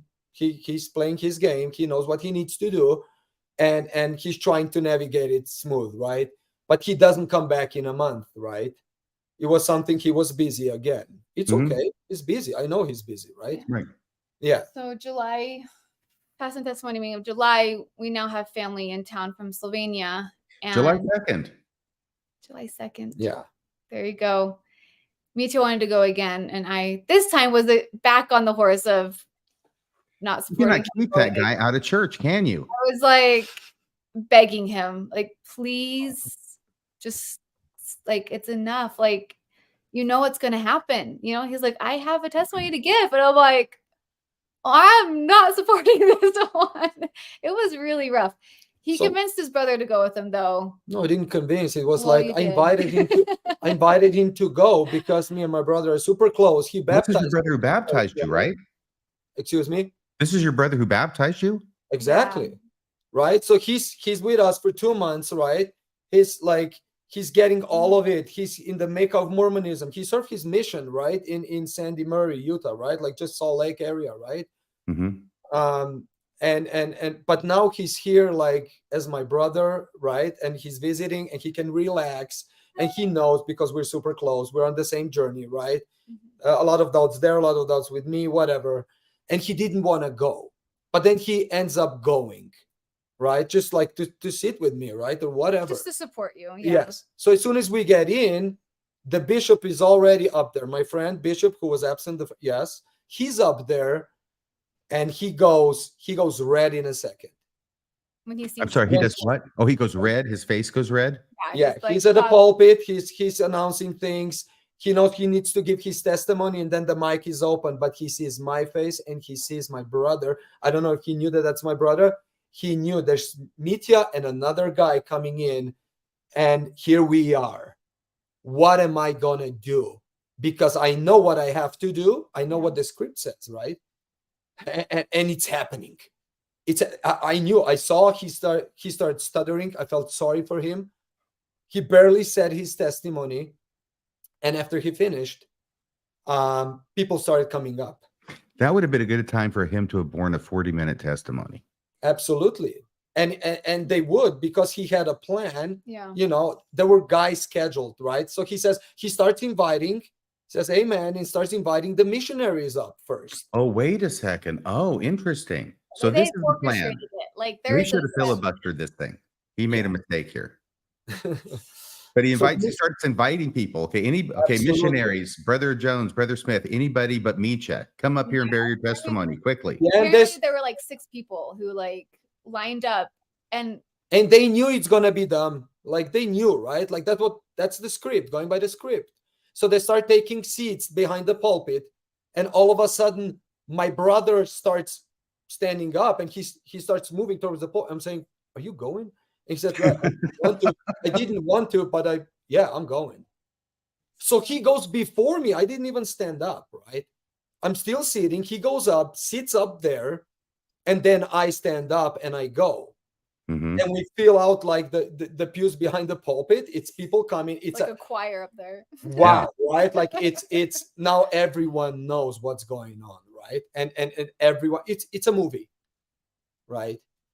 And they all go and share this, whatever. Like they go through 3 or 4 people, and then it's my brother's turn, and he goes up, and he starts super nicely introducing himself. And later on, he said, like, I just wanted to smooth it out. You know, why is there so much contention? Why is there like, you know, when we're just asking, why are we not allowed to ask? Right? We have questions. Joseph Smith had, you know, it's like paraphrasing him now, right? Like what he said, right? Mhm. All of a sudden, when he's like, it's 20 seconds, 30 into his testimony, he mentions that he's my brother. He said, I heard that my brother, boom, mic goes off. Yeah. Boom, at my brother. Yeah, like when he made it clear that he is my brother, the mic went off. So we're at the same situation a month later, right? Mm-hmm. And my brother's just like, you know, and I seriously got triggered to a point when I said, what are you guys doing? And I'm being loud. The mic is off. Everyone's sitting, waiting, listen, right? I'm turning to the bishop, and I'm saying, brother, what are you doing? Let him speak. It's a testimony meeting. He will talk about Christ for sure. I bet on my life, right? And the bishop stands up, starts going towards my brother. The mic is off. And it's just like it all ends there. People start leaving. They already know the script from the month ago, right? The meeting is canceled again. The counselor stands up. The meeting is canceled again. Everyone gets out, and we're left there, right? But there's this, of course, that triggered me, right? Like, and before that, I said, brother, what are you doing? Let him speak. Please sit down. Turn his mic back on. And that was loud in the chapel, right? And of course, they're throwing that at me. It wasn't reverent. And yes, I felt, and I no, and I It was irreverent. It was irreverent. it wasn't reverent. He Like, wasn't being the reverent child. but what do you do, right? Like it became a game. It's got nothing to do with the gospel of Jesus Christ, right? It's Yeah. humiliating that chapel, everyone in there. Like it's this is not what we're there. Like this is not. Yeah. Christ Micha, Church. can I just jump in here with an observation of mine? This is, obviously a church or an organization has the right to moderate speech that goes on its own property, right? We all get that, I think. Right. And I think different people are going to come down on different places as to where that line might be. On the other hand, this is fast and testimony meeting. This is an open mic Yeah. for anybody. Yeah. Certainly, if you're a member of the ward, they don't restrict it to that. But for anybody to go up there and say what they want. Yes. So that's the other side of the coin. Yeah. And it's like, it's kind of like what you were saying earlier, Sarah, about, well, they ask you if you oppose, and then you're supposed to feel ashamed for responding and answering their question. This is the same kind of thing in my mind, which is you have an open mic. And Yeah. if you are going to have an open mic, then you probably better be ready for people to say what's on their mind. Yeah. Right. It's like you kind of started the whole thing. Like it's like you set the stage for it. Mhm. You know, It's an you, invitation. other Christian churches, that doesn't happen. No one's, it's not a free mic. It's not an open mic for everyone. So you wouldn't have that happen in another church, right? But this is where it is. Probably not. We are favored with an appearance by Hi. Maven. Maven, are things Yes. working? Am I coming through? Testing, Oh, yes. testing, 1, 2, 3. Okay. So loud. It's just not through the roadcaster is all. Okay, Um, I'm just gonna put but my yeah, microphone on like this. is it that loud? Oh yeah.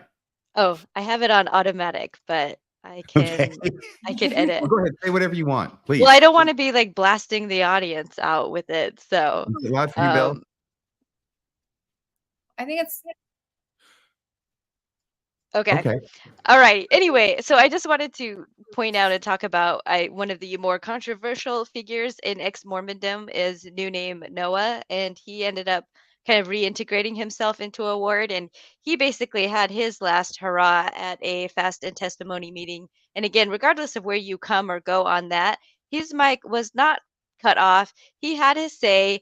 He walked out of that building and he never came back. And so I almost feel like if they had just let you say your piece, Mitya, the same thing would have happened. Like the problem would be over. But it's I don't know. And I know, because of that example, that this has happened in wards before too, where someone will say something, they say their piece, they walk out, and then it's usually done there. And then Yeah. you can do your cleanup and everything after. I don't know. It just seems strange to me that they almost kind of kept it going with the just really trying so hard to clamp down on all of this. So that was my exactly. 2 cents. Exactly. I feel like it totally backfired on them and they don't even know how to acknowledge that. Like, Yeah. More, if I can add to that, if that's okay. Sure. I just feel like that was more traumatic for everyone to have the meetings canceled than to hear 3 minutes of something that was uncomfortable, Mhm. Yeah. like that. But of course, they blame everything on Michi, that he's caused such a scene and he keeps disrupting the meetings. And it's like, no, you guys are the ones turning off the mic. Like, that's disruptive. You guys are ending the meeting. That's disruptive. Like 3 minutes of an uncomfortable talk is not exactly disruptive. It's uncomfortable, but it's not disruptive. So stop tagging him as the problem. I just feel like it's, again, no accountability on them, and it's all 100% on Mitya, which is, again, shaming. Have you noticed this is the pattern, Sarah, yet? That the leaders of the church never do anything wrong. It's always the fault of the members. Yes, For sure. Yeah, But I have to acknowledge it, like something here, right? Like, so Mhm. I was triggered, right? I would, like, in normal circumstances, I would never act like that. But this Like- was your brother. And it's my brother, and it happens the second time, right? And I Yeah. know my brother is not there to cause issues, problems, right? To mock, to put down church. No, he's there to smooth it out, right? I know his heart. This is my brother. He baptized me. Like, we're on the same page, right? We're Mhm. struggling with the church for years now, right? Trying to find answers to questions. But what happened is, like, I get triggered, and of course I was louder, right? I mean, I was pretty loud, They started leaving, and I said, what did I He say? said, well, what he told me, he said, and I've been told by others that this is what he said. So multiple Ye of sources, little faith. and shame on you. Yeah. And I was looking at the leaders standing around me. I said, ye of little faith. And we start walking out from the pulpit. We start walking out into the hall. There's brethren surrounding us, like, like bouncers, like from 1, it came to 5, Mhm. We got out, and then we had a pretty much heated discussion outside. And then the bishop comes over and confronts my brother, like, nicely, because he's a totally nice guy, polite, and I love him. I know his heart, right? But he's in the most difficult position. It's not me, it's him. It's Mhm. being a true friend, working with the friend, but putting church first always, Mhm. and feeding the agenda from the stake presidency, right? Yeah. And that's the big issue here, right? Yeah. Members come last, friends come last, church comes first. Church, not Christ. Church comes first. Itsumoto onagioni, as we would say in Japan. It means always and the same. Church is first. Yeah. There you go. So if you want to tell us any more details about that, that's fine. But did you get a visit later on that day? Not later that day. When was it? Not later that day. I So thought it was that that day. Who came over? You no, not a visit, but you went to the stake president that Sunday. Oh yeah. Right after, So there's he did meet with stake the- president again texting me, right? So he's in his word, right, and texting me, do you have time coming in at 1? Because church was at 9. When I did you said, get that "Absolutely." text? After you left the church? Yeah. After, of course, it went straight to him, right? What happened? It's the Right. second time Lochner is causing troubles, right? Mhm. We need to do something. What's the next step? Yeah. So I get the text, and I went in, and there's his counselor sitting with him, right? So now it's the whole stake presidency, and it's so because I sat on the other side, and I was like a part of disciplinary councils. It's the most disgusting thing that can happen to a member in this church. I feel ashamed, and at this point I want to apologize to every member in Slovenia that ever had to sit down with me while I was branch president, and I was going with the district, right, with the district leaders agenda fitting in, knowing somewhere deep down in me that this is not what I should be doing. This is not my job. This is humiliating people. This is not what we should talk about. We should go home, spend time with our family, right? And apologize sincerely to everyone. And I can always stand up and say that for sure. Like, it's, I know it today. I feel it today, right? And so I end up in front of 3 men. It What becomes happened? like it's pretty much questioning me. Why are we causing these problems? Why did I bring my brother? Blah, blah, blah. It gets heated real fast. So it's it's the stake president leading, and it's the 2 counselors just participating, right? Like trying to get a hand of me. And I see how, how he's troubled, how the stake president is troubled, because he's there in his tie, white shirt. He needs to come out, how, right? Winning this battle, right? But there's no battle. We're talking, right? So we keep challenging each other. And he invites me to read the Book of Mormon, go and make notes, and at one point, like, we're talking about doctrinal things, I bet, right? And he gets kind of uncomfortable, right? Of course they get uncomfortable. And he says, this is the spirit of contention. We will stop here. We will not talk anymore.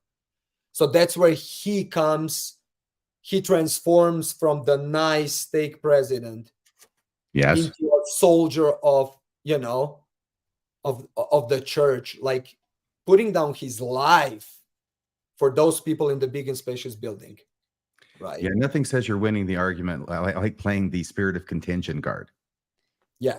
One comment from that meeting that really bothered me, that Me Too relayed to me later, was towards the end, they were asking, like, he was asking, like, you need to calm down your actions and not be just so disruptive. And then he kind of threw out this comment of, like, are you even a citizen here? Because as maybe most can figure, if we came from Europe, we did have to go through the immigration process. And if anyone knows what that is for a family transitioning to another country, especially into America, it's like thousands of dollars and 2 years of stress.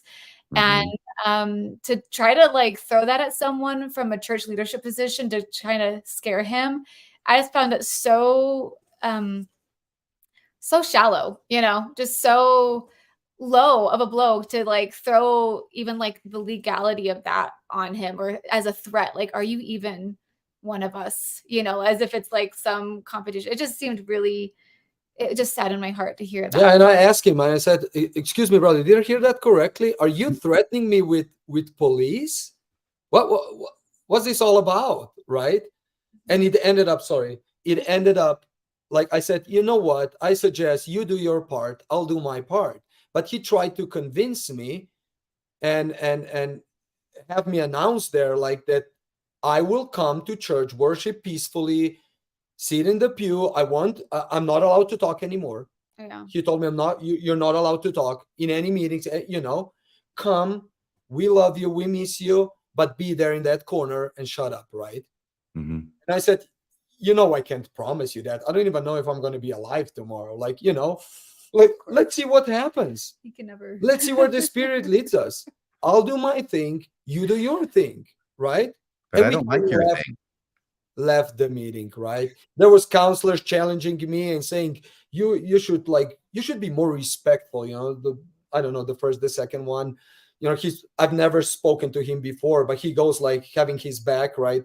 So you should be more respectful. When the bishop turns your mic off, you should go down with no comments and sit in your pew, and like, just be there and not talk anymore. You lag.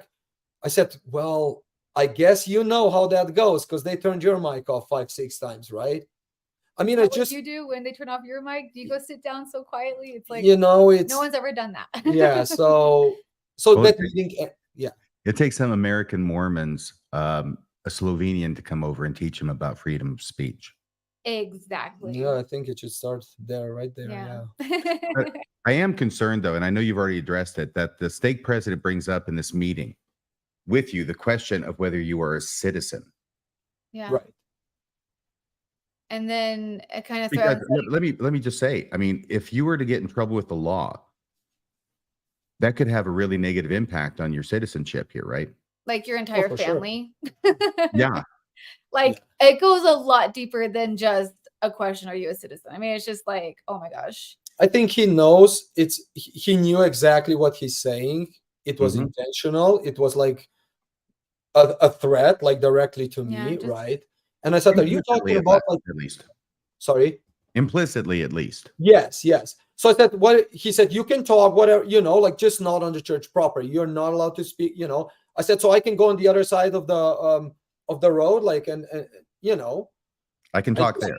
And shout, like, and he was like, just, yeah, there's no answer, right? Like, of course I can do that, right? It was like a rhetorical. But yeah, that's how that meeting ended, right? Let me check, excuse me, who's Andrew Evans, Sarah? I believe one of my childhood friends. Andrew Evans has got a comment up here. It says, hey, Sarah, miss you, old friend. Aww. I feel like this is an episode of This Is Your Life. Yeah. Wonderful. Okay, great. Miss you too. I like it. Connections being made. Okay, now, let me just ask the direct question. When do the cops show up? 6 days after I left the stake president's office in the meeting. Yeah, so the next So that was Saturday. Sunday. The next Saturday, 2 cops knock on the door in the middle of the day. Sarah. Yeah, 2 cops show up. It's just 4:00 on a Saturday. And I'm like, hey, what's up? And they're like, hey, is Mitya available? And then they like kind of paused and was like, and Boru. And I was like, that's my brother. Hold up. I was like, is everything okay? Like, because at first they said, is Mitya home? I was like, oh, yeah, he is. And then when they asked for Boru, I was like, wait, hold on. This is like weird. Like, why are you asking for our visitor from Slovenia? Like, that's creepy, By the way, my brother's taking a nap. Yeah. And I go into the room. He's literally thinking, oh my God, am I married to the mob? Yeah. And so and I'm like, yeah. I'm like, is everything okay? Like, yeah, we just need to talk to him. I was like, okay, well, come on in. And we go get Boru, and he's like, by the way, never invite the police into your home, okay? Same thing with vampires. Just a note for the future. Okay. I mean, it was sunny outside, so I thought they would maybe melt. I don't know. What? We go and wake up Boru, and Boru literally thought we were joking, like, "Hey, Boru, wake up! The cops are here." Like the cops are here to get you. He thought we were just trying to get him out of bed because, like, come on, get up, be with the family. But we're like, no, really, there are cops here for you. So poor guy, he gets out of bed, and like, what the heck is going on? And we're asked to go and get our IDs and come over. So he checked our IDs. He checked his passport. And you don't have to show him that. And our children are I'm sorry. This is just a little, okay. No, good to know. Don't ever do that. By the way, I appreciate the good legal advice because I think we all could use it from time to time. Yes, never talk to the effing cops. Okay. That's the bottom line. But go ahead. Don't invite them into your home, you said. That's a good one. I was just trying to be a good, nice neighbor here, good. Oh, I know. They play on it, believe me. But okay, but go ahead. Tell us what happened. Yeah. So no, we showed them our IDs, and I started asking them, saying like, gentlemen, like, can I know who issued this call? And he said, oh, I would have to go back to the car and like check it. I said, was it the bishop or the stake president? Well, we should probably say what the cops said. They came Oh, in and sorry, they said, we're here to issue a no trespassing order by the Church of Jesus Christ of Latter-day Saints. They just mentioned the name of the church. They didn't mention any person who called, right? It was just No the name. paper, nothing. Yeah, there was no paper. And they just said, so you're no longer allowed on your local ward property. Right. Not on it, not in it. You can't go there anymore. So we're just like, okay. What are you thinking? I was just shocked, right? And It's like, Mika I was like, of course, always like, whatever. No, okay, yeah, like I understand. Like this is the game. I'm already playing that game, right? Although I don't want to, but it's their game, and this is how things apparently go, right? Mm-hmm. This is the next step, right? These are the rules of the game. Yes, Yep. this is They're in the rule, but I process of didn't know. making you disappear. So, Yeah. Misha, that's when you ask him, okay, so who's this coming from? Yeah, exactly. Yeah, who's this coming? He said, I would have to go. I said, no problem. I'll call the bishop. The cops leave. I call the bishop and I say, hey, brother, 2 cops just showed up like on a Saturday. Like, did you issue that call? And he said, yes, I did. And I said, wow, like you didn't call me after everything? What, like, we've been through a lot in these past months, right? Yeah. But you don't call me, you don't warn me, you don't talk to me, you don't ask questions, nothing. So I sit down with the stake president 6 days after you called the cops on us and on my brother, and here we are today. Why did you do that? And then that goes into an emotional talk, and he starts apologizing. He's apologizing like not to know how to handle things, right? Like he's torn. We are good friends. He doesn't want to ruin the relationship, right? But he kind of had to do it, right? But I already know it's the stake president orchestrating everything, right? And he needs to follow the rules of the game, right? And I feel bad for him again, like honestly. And it's just, I said, okay, so that the talk goes for a few more minutes. And I said, like, and then he ends up like saying, just to notice, you might get something from the security department. LDS security. I've never heard of that department. Like what? Like, who has that calling? yeah, what calling is that? Another calling, right? Security department, like, church, they may send you a paper to make it like formal. Mm-hmm. And then Sarah, I said, okay, let him send over whatever, right? Like if that's like, yeah, you do what you need to do. I said, I love you, brother. I know you're in a tough position, but you've been called from God, right? To do this. Shouldn't be so tough, right? If it's from God, right? Then you're on the right side. Well, I just, when the cops left and that phone call, ironically, it was at 4:00, and at 5:00 there was this big primary activity for all the families to be invited. It was like a big carnival thing. And I was like, how ironic that like right before that, not that we would be going, but it was just, a total shift of like, okay, we're legally not allowed. Well, I could go, but like my husband's not allowed to go anymore with us if I were to ever attend anything. And so that was just an ironic moment of like, we're definitely a good thing I didn't tell the kids about the carnival, because that would be a disappointment for them to not be able to go. But and Sarah, you didn't take this quite as calmly as Misha did. At this point, I was shocked, and my only reaction was honestly just to laugh. At that point, I just was like, this is so bizarre. Like, they sent cops to our home. Like, our kids are here, And I was just shocked. I truly was. I wasn't as upset. I did get more upset when I found out who it was from, that it wasn't from the stake president, because it was a friend. And that obviously hurts more to have that happen, right? But I really did just laugh, and I looked at my brother-in-law and I said, you know what, I think, because I've been so quiet in the background for these few months about everything, I was like, maybe I will post something about this, that like they kind of crossed the line here by sending cops to my home, So that's when I started to think like maybe I will speak up and just share my 2 cents on it, right? Anyways, so yeah. And then tell us about you sharing your 2 cents with the bishop. That was after the letter arrives. Oh, okay. Yeah, so we probably need to speed up to jump to that, because that's kind of the juice of it, right? Yeah. This is the decree. This is the decree whereby this episode gets its title, Shunning by Decree. Yeah, Yes. but Can I just jump in for Yes, just a please. split second? You say it's bizarre that they send the cops. but it's not. Let me just I read know, one little quick I know. event from LDS history.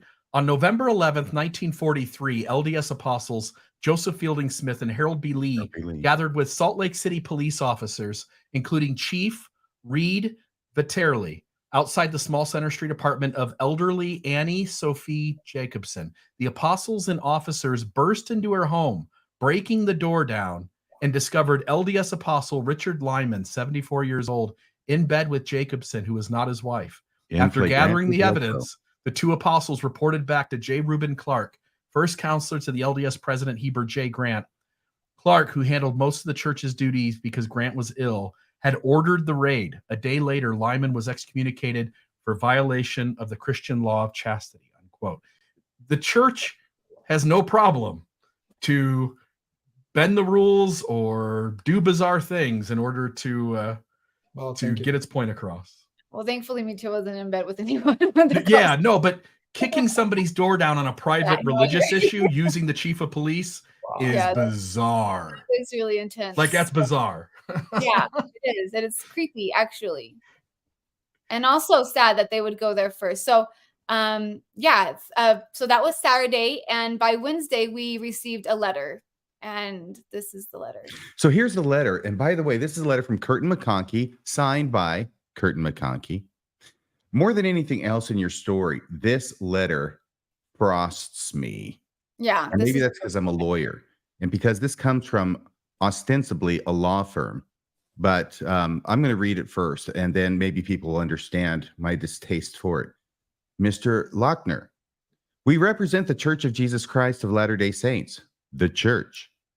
This letter is to inform you that you are prohibited from attending any meeting or entering any property owned, controlled, or associated with the church, wherever located, including but not limited to the church's chapels, stake centers, seminaries, institutes, headquarters, temples, mission homes, etc.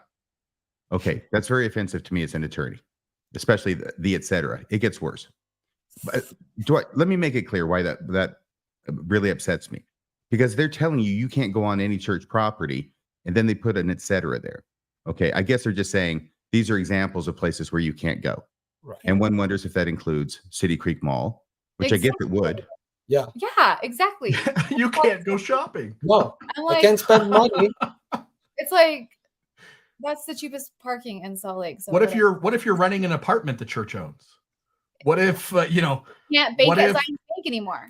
What if you're walking through some land in Florida that they own? What if? Yep. What if? And by the way, it would be a great response to say, okay, I will abide by this, but in order to do that, you have to give me a complete list of all properties owned by the LDS Church so I can obey this order. Exactly. Long list. Yeah. Oh, you are also prohibited. This is the part that really gets me. You are also prohibited from contacting any leader, volunteer, missionary, or employee of the church, whether by phone, electronically, in person, or via third party. Now, the reason that frosts me is because that's a bunch of BS. This is a huge overreach by lawyers. They have no authority to tell you who you can talk to, who you can contact. And by the way, I'm going to try and look at the screen because I'm going to address Kirton McConkie right now. I hope you're listening. If not, SCMC people, would you please convey the message? You lawyers at Kirton McConkie, based on this letter, you're a bunch of hacks. Yeah. And I would be embarrassed to be associated in any way with your law firm. Okay, I think I've made my point. Isn't almost every Mormon a volunteer? Like, aren't we all volunteers in Mormonism? Every member of what, Bill? Every member's a missionary. Yes, this covers everybody in the church. It's a volunteer ministry. Utah. Yeah. What they have done is they have shunned Micha by decree. This is the decree. Mm-hmm. The church is now shunning people by decree, including shunning them from others who might actually want to have a relationship with them, might still want to continue their friendship, might want to meet with them. Yeah. But they are saying you can't contact anybody. Everybody's a volunteer in this church. If you have a calling, you're a volunteer. Everybody's a missionary in this church. Lots of leaders, lots of employees, blah, blah, blah. And they're saying you can't contact them anyway. You know that's BS. And right now, I just restrained the urge to flip them off. Okay. Me too. All right. Because that's you. That's you guys. You guys need to crawl back under your rock and look at some law lately and figure out what it is and pull your head out of your ass. I'm sorry. This really pisses me off. And I said pisses now. I'm sorry. I apologize for my language. Mom, forgive me. But this is the part that gets me more than anything. We're going to continue. Actually, let me go ahead and continue reading. Maybe that will calm me. You are also prohibited from entering any property owned or controlled by our law firm. I almost said it. Or from contacting our law firm. Excuse me, who the hell do you think you are? Exactly. Now, the problem is that this is completely unenforceable. Now, the part about trespassing, yeah, they can do that, sure. And you have to have a notice and it has to be official in order for it to be a criminal charge if you go back on the property. Yeah, got that. But all this contact crap is ridiculous. And the thing is that they know they have no authority to say this. Okay? They know they have no authority to say this thing about not contacting people. Or if not, they should. And regardless, they want you to believe it, Micha. They write it because they want you to believe it. They want to intimidate you, not only into submission, but into a monastery, into a nunnery, into complete isolation. Do you have a calling in the ward, Sarah? I asked to be released just shortly before all this actually started. Okay, well, if you had a calling, you're a volunteer in the church. He can't contact you, just so you know. Exactly. Good thing I got out, right? It is just in time. Yeah. So it goes on. The only exception to the foregoing illegal limitations. The only exception to the foregoing limitations is that church leaders may reach out to you in the future to discuss excommunicating your ass. Oh, it says to discuss a membership council. They're reaching out. Don't call us. We'll call you. Yeah. Sit in the corner. Somebody's going to have to, you're going to have to mute me, Bill. Their reaching out does not constitute permission for further correspondence, which we had no legal right to prohibit in the first place, nor does it negate the effects of this trespass. So you're still trespassed. They can reach out to you, but you can't reach back. And only if it's about a membership council. You are prohibited from responding to church leaders following any membership council. F you, pal. I'll respond to anybody I damn well please. And you guys can take this letter and shove it up your ass. Oh, I guess we should have put a language warning on this beforehand. Get the kids out of the room, guys. Folks. Amen. Okay. So then it goes, your immediate compliance is required because we may not be God, but we're God's lawyers. If you come onto the property described above or contact leaders, volunteers, missionaries, workers now gets added, okay? Workers or our law firm. In violation of these restrictions, church leaders or our office will call police, and you may be subject to arrest and prosecution, as well as additional restrictions for trespass and harassment. Yeah. Yeah. Sincerely, no signature, because nobody at Kirton McConkie has the cojones to sign their freaking name to a trespass letter. Yep. You guys are a bunch of gutless wonders, aren't you? I hope you really feel happy representing this church. Yeah. I hope you charged them a buttload for writing this piece of crap letter, too. I was going to say, they certainly get paid well. Yeah. Whatever. Sincerely, Kirton McConkie typed. Oh, man. Okay. So I've said pretty much everything I have to say about this letter. Does anybody else have any thoughts? I think Sarah does, because that's a turning point. Or like, no, so yeah, like I said, I have been pretty quiet through all these months. The only time I had really spoken to anyone was really to Mitya, saying like, let's just tone it down a bit, you know, or applauding him for being brave to go into sacrament. But when this letter came, I waited for him to get home to open it. And when we read it, we were just outside. Honestly, the kids were playing. I read it. And I just went into like this, almost like an anxiety attack. I was just shaking. Like it went for, I couldn't laugh anymore at the police. I couldn't like, just be like, whatever. I couldn't just brush things off anymore. It literally lit fire in me. because I felt so betrayed by the church that I've been so faithfully dedicated, like so faithfully, like whole heart and soul. Like you couldn't be more in. I feel like then, not to like put me like on a pedestal, but I was truly in with those who were truly in. Like I was in, and I felt so betrayed. I couldn't believe that anyone could write this letter to my husband, let alone the church that we had both served faithfully in, you know?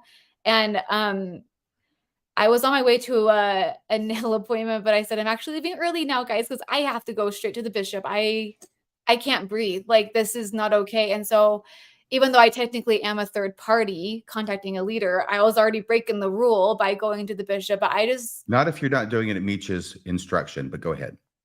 Okay, thank you for the clarification. Yeah. Yeah, it was on my own free will, for sure. I just flew over there, went straight to the house, knocked on the door. I was just shaking. I'd bawled the whole way that I got to the front door, and I kind of like put myself together so I wasn't bawling at the time I knocked on the door. And the bishop and his wife welcomed me in. They hugged me, and I was just like, thank you again for all this lovely, like, you know, as if nothing's happened, you know, like, oh, so good to see you. How are you? And I'm like, I literally can't even say hi. I said, can I please speak to you, Bishop, right now, privately? And I was just very short and quick, and he took me downstairs. He was kind of like not sure where to go, right? I just kind of like came in, and we went downstairs, and before he like could even sit down, I just shoved the letter, you know, in his face, and I said, can you read this, please? And he started looking, and he goes, oh, I have this. And I was like, whoa, what? I'm like, you have a copy of this already? You know what this says? And that was just another blow to my heart, because I was like, I thought you would be shocked to hear what we got, you know? And I was like, you're aware of everything that's going on here? And he goes, yeah. And so honestly, he did not have much room to speak at all. I was just throwing fire at him, just like, and I can't even remember what I said, honestly. I just was spitting fire. I was so mad. I was crying. I was yelling at him. I was way more aggressive and throwing harassment than Michi ever did in the chapel. And I was in his home, you know, like totally inappropriate of me. But I probably was. Sarah, totally appropriate, totally deserved. Thank you. Okay, go ahead. So I just said, I do remember one coherent thing that I said was, you know, you really missed an opportunity there, Bishop, because I get what Mitya was going to do was uncomfortable for everyone. I was like, but what you did was you instilled fear, and everyone, especially of the youth that were in attendance that Sunday when you turned off his mic, and in the following month as well. I said, you know, like, yes, you silenced someone who had doubts, but what you also did was instill fear. Because if I was a 15-year-old sitting in that sacrament meeting and I saw that happen, I would say to myself, hold up, never ever be very careful what you say, sir, because if you slip out one thing that maybe sounds like you have a doubt, they could turn off your mic and they could in church, and there couldn't be anything more humiliating to a young person than having that happen, right? And that is exactly the message you're supposed to get. I said, you really missed an opportunity to be Christ-like, to be long-suffering, to have patience, to be understanding when it's uncomfortable, you know? I said, what if you would have just let him speak for 3 minutes? And then let him go sit down. And then you get up and say, thank you, Brother Lochner, for being so vulnerable to share that with us. We hope you find trust again. And then move on with your meeting, you know? It's like, you understand like the difference that would have set, that would have made people feel like this is a safe place to be. But what you taught is this is not safe. And what you've taught is that their reputation is more important than the well-being of anyone in that room. Because like I said earlier, shutting off the meeting was more traumatizing than what he could have said, you know? And half the time, I mean, let's be honest, so many people in that room are like not even paying attention. They're on their phones, right?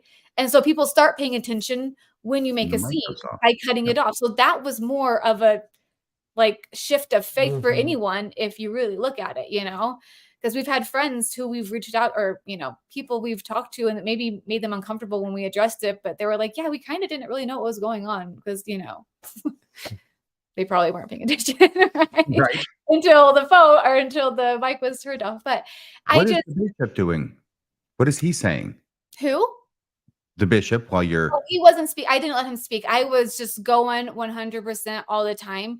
And then I left. Honestly, the last thing I said, I want nothing to do with this organization. Anyone that can write that is disgusting, and I want no part of it. I want my name removed immediately. And I ran up the stairs crying, and I left.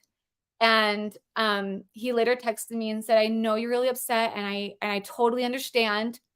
There was one line that I'm hesitant to share because it is someone that I have cared about, but they say, like, we're just really sad that you don't feel our love. And I'm saying, I'm sorry, but that's extremely manipulative language there, because you've sent cops to our home, you've sent an extremely aggressive letter, and then you're shocked that we don't feel your love. Like, I don't want to hear that anymore. I'm sick of hearing that people love us whenever this shit happens, and then they act like it's just like, it was just mind-boggling. So he reached out to me the next day and said, I understand you're upset. I'm happy to send you the info you need for your name to be removed, but I would hope that we would be able to speak again. I didn't really get to make my point. And of course, I threw back even more fire through text. Like, yeah, it's really a great feeling when your mic is turned off, right? Like, it sucks when you can't actually say what you want to say, right? Because I didn't let you speak yesterday. Like, so maybe you know how my husband feels. We decided to meet a couple of days later. I think that was Wednesday when I went. And then on Friday, I went again, and we had a much more calm discussion. It shouldn't be up yet. Yeah. This will be a little bit later. Okay. Oh, continue. yeah. Sorry. No, so I met with him again, and that time he had, cleared out his home, and we sat in the foyer, and it was nice. And I did stay calm. And, he explained the processes of the church, that once you call the police, you have to contact the stake president, and that this letter is automatic. And I said, do you believe that what my husband did is deserving of this letter? And he said, no, it's not.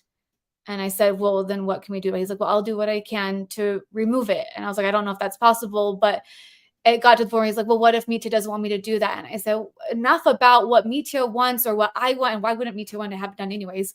But like, enough about what the stake president wants you to do, about what I want you to do. I'm like, what do you want to do? If you look at the situation, what in your soul feels like the right thing to do?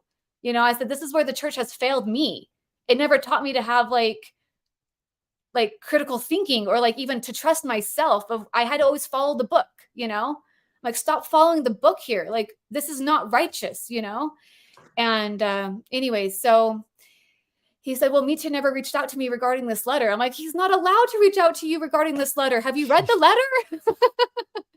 I'm like, why are you expecting him to come to you? Like, of course, Mitya is silenced. You've put him in a corner, put a black sackcloth over his head, tied his hands behind his back, and put duct tape on his mouth.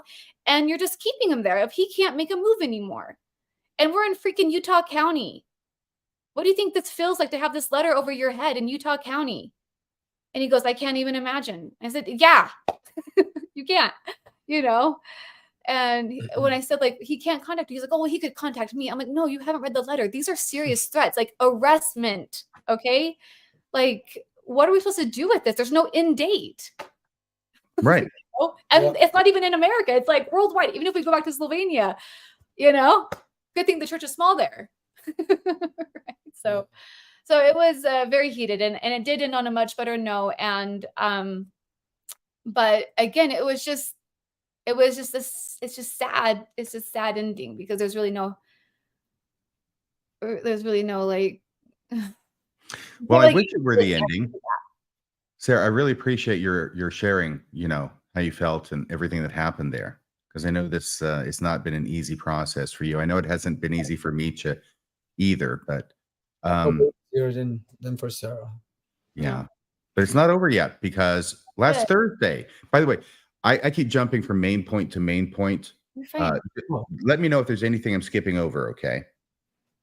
It's all good. Okay. So last Thursday today's the 13th, and so that would have been 6 days ago, probably the 7th. Yeah. September 7th, 2023. Mitya gets a text message from the stake president. Yes. Is that Brian? Who shall not be named? Yes. President Morgan. Okay, so it's Brian Morgan. Okay, got it. There you go. Oh, we didn't get that. In Garden Grove or Pleasant Grove. Pleasant Grove. Look, these guys should not be able to hide behind some kind of blanket of anonymity, which they want and they crave, and they try and enforce and get people to be scared to mention their names. This is Stake President Brian Morgan. He's down there in Pleasant Grove, and he's just going to have to suck it up and have to deal with having what he's done told to other people. Okay? Sorry, President. Sorry, Brian. But go ahead. Now, Misha, you got this on Thursday. It looks like at 1:33. Oh, it may even saying, LOL, I blacked the wrong name. Because it says hi, Misha, doesn't it? Hi, Misha. I'm glad you blacked out the wrong name. And by the way, I I think blocked out me. Nathan, are you one of theirs? Like, Sorry. I meant to like pull it down and fix it. But yeah, you know what? We'll just roll with it. We're gonna roll I'll just say, like, we try to go to great lengths to redact things that are appropriate. I don't think this is an appropriate thing. This is a church leader who is reaching out to you. This isn't a confidential message. It's not protected by anything. We're not exposing some innocent person. This is somebody directly involved. I don't see the issue here. Yes, and there is none except the one that they would like there to be, so they could hide their works of darkness under a cloak of anonymity. Go ahead. Do you want to read this, Bill? By the way, the black name is Misha. Okay, so hi, Misha. Hey, brother.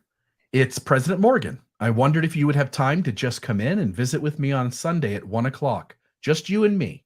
I feel bad that we've not had time yet. I've been super busy, but I would love to understand a little better your feelings and help you move forward.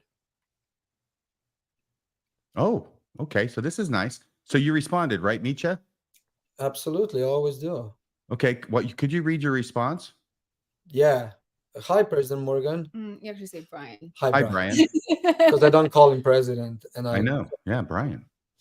Hi, Brian. Happy Friday to you and your family. Thank you for inviting me to come in on a Sunday. But since it's not a membership council, I don't think I'm allowed. Don't you think? And that's because you're referencing the letter you got from Kirton McConkie, right? Absolutely. Okay. I will- This I is the will reason you talk- bring it up. Yeah. I will talk to you outside the office like Mitya to Brian. No white shirts, no ties, no titles. Show up as a brother to brother. There is absolutely no resentment on my side. I try to follow Christ always. Sunday at 1 works for me under the above conditions with Christ's love, Mitya. Okay. And so then response from Brian Morgan, the state president. Misha, thank you for responding. You are, of course, allowed to come visit with me in the stake president's office by my invitation. Danger, Will Robinson. The purpose is to actually discuss the need for a membership council. By the way, notice the bait and switch. The original message is just come in and talk to me. We'll just have a good conversation. Just friend to friend, right? And now he's saying, but the purpose is actually. That's why they call him Two-Faced Brian. The purpose is to actually discuss the need for a membership council, which I didn't bring up in the first one, but now that you mention it, I guess I'll confess. I'd like to listen. Thank you for agreeing to meet with me. This will be in between a few of my duties on a busy Sunday, so I will be in my white shirt and tie. Please feel free to come dressed as you like. I look forward to our visit. Thanks so much. Smiley face. Always a smiley. Is that a smile? I said always a smiley face. Always a smiley face. Yes. More, I just hate it. I think if Count Passive-aggressive Dracula happy lived today and we're sending out text messages, he would use a lot of smiley faces too.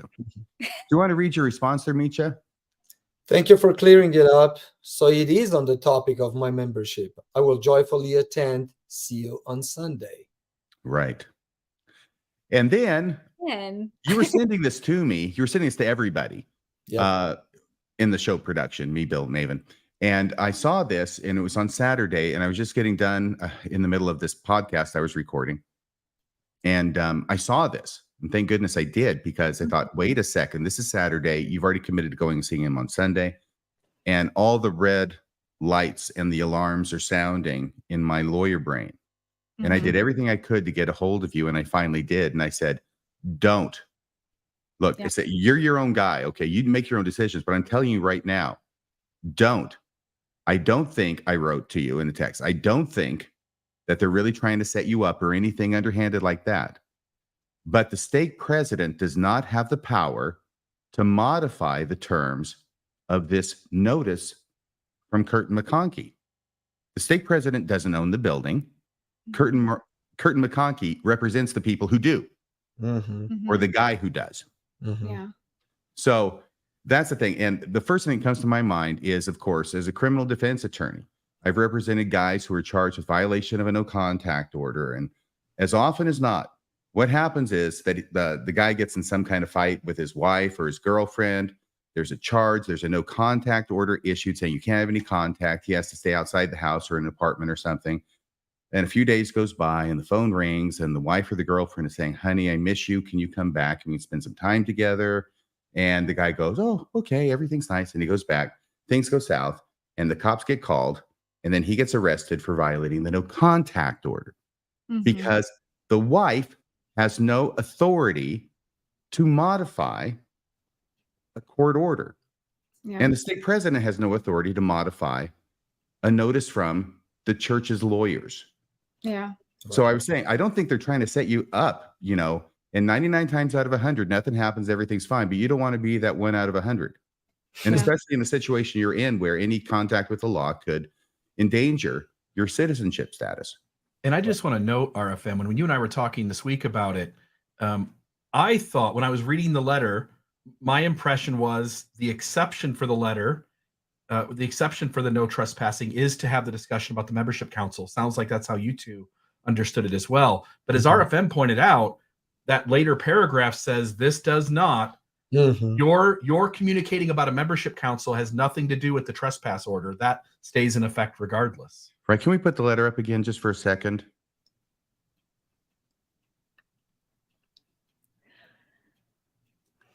And you'll see that a straightforward reading of this could apply to communication, but not to trespass.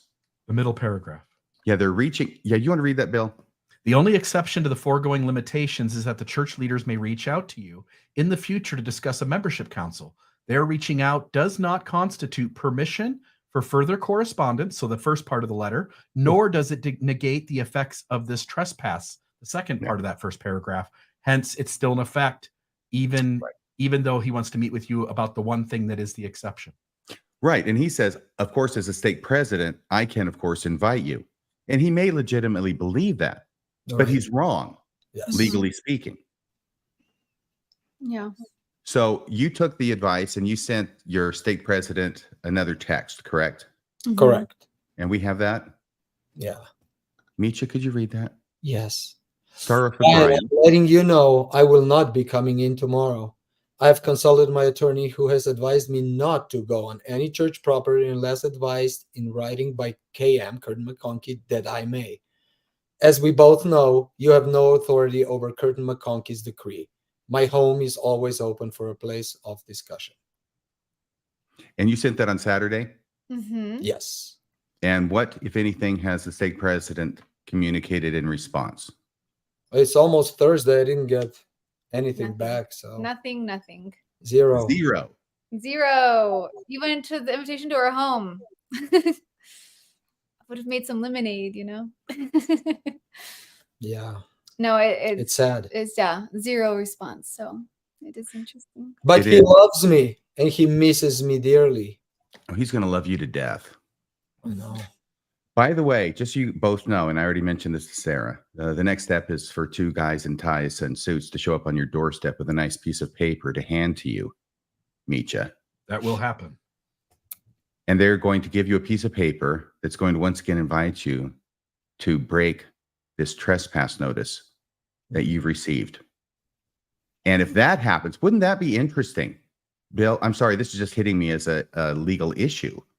What happens if you don't show up at your excommunication party because the church has forbidden you to show up? You're not allowed to show up. You can't show up at your membership council. They have to have it at some third-party location or your home. Yeah, but of course they won't. No. Yeah, I don't think that's enough to get it overturned within the church judiciary system. There also will no longer be the 12 men from the High Council in that room either, because you won't have the chance to speak to them for an hour. Right, you screwed that up for everybody, Bill. Thanks. Yeah, sorry. So Do you know what I'm talking about there, Sarah? you can go in more. Bill, you want to explain that? Yeah, so the D&C is very clear that in a disciplinary court, you have a right to not only the 3 men presiding the stake presidency, a clerk, but you also have a right to the 12 men of the High Council, 6 of which are there to ensure that you're treated fairly and by the rules, and 6 are there to ensure that the church is treated fairly and by the rules. And after Jeremy Runnels and myself recording our disciplinary courts, the church then in its handbook changed the policy so that the 12 men are no longer required. And you can bet your ass that the times where they choose that those 12 are not required are the instances where a high profile situation is happening and that person is likely to be wanting to stand in front of those 12 to tell them what's wrong with the church and its history. Right. It's like in Star Trek. The one of the things we learned from Star Trek is don't put all of your ranking officers in the same shuttlecraft. That's the thing. Okay. Just you the don't red want to take suits. all of your high priesthood, your priesthood leadership and the high council and state presidency and stick them in a room with somebody like Bill Reel and then give him 45 minutes to an hour to say whatever he wants to say. Bad plan. So now they've changed the rules. They actually now have in the handbook something contradictory, believe it or not, to the Doctrine and Covenants that says it can be done without the High Council. In fact, that's probably the default position. It can be requested by the victim, but the state president doesn't have to have him there. Just the state presidency is enough now. Right. Oh, interesting. And Sarah, And they love me and everything's going to be okay. yeah, and by the way, the recording of that is available at Mormon Discussions for Sarah and Micha and anybody else to listen to. Isn't that correct? A cleaned up version, right, Bill? There's a cleaned up version on YouTube without all the static from the recording device being in my tie. Yes. Whoa, are you coming out with this now? Yeah, I mean, I've come clean in several places about how that whole thing went down. And again, I never lied. I wasn't my recording device. I didn't push record, and I didn't place the device on myself. I'll Those were all refrain true. from cross-examination at this point. Yeah. I rest my case. Immediately. It was like when Justin called in, boom, I just want to leap into action. But I'll stay back on that one. Okay. So anyway, this That's is just in really, case James Raphael's listening. Yeah. James Raphael. Oh my gosh. Oh, I think he's probably in the Philippines now on a visit. So Or Thailand. Yeah. They're both beautiful places this time of year.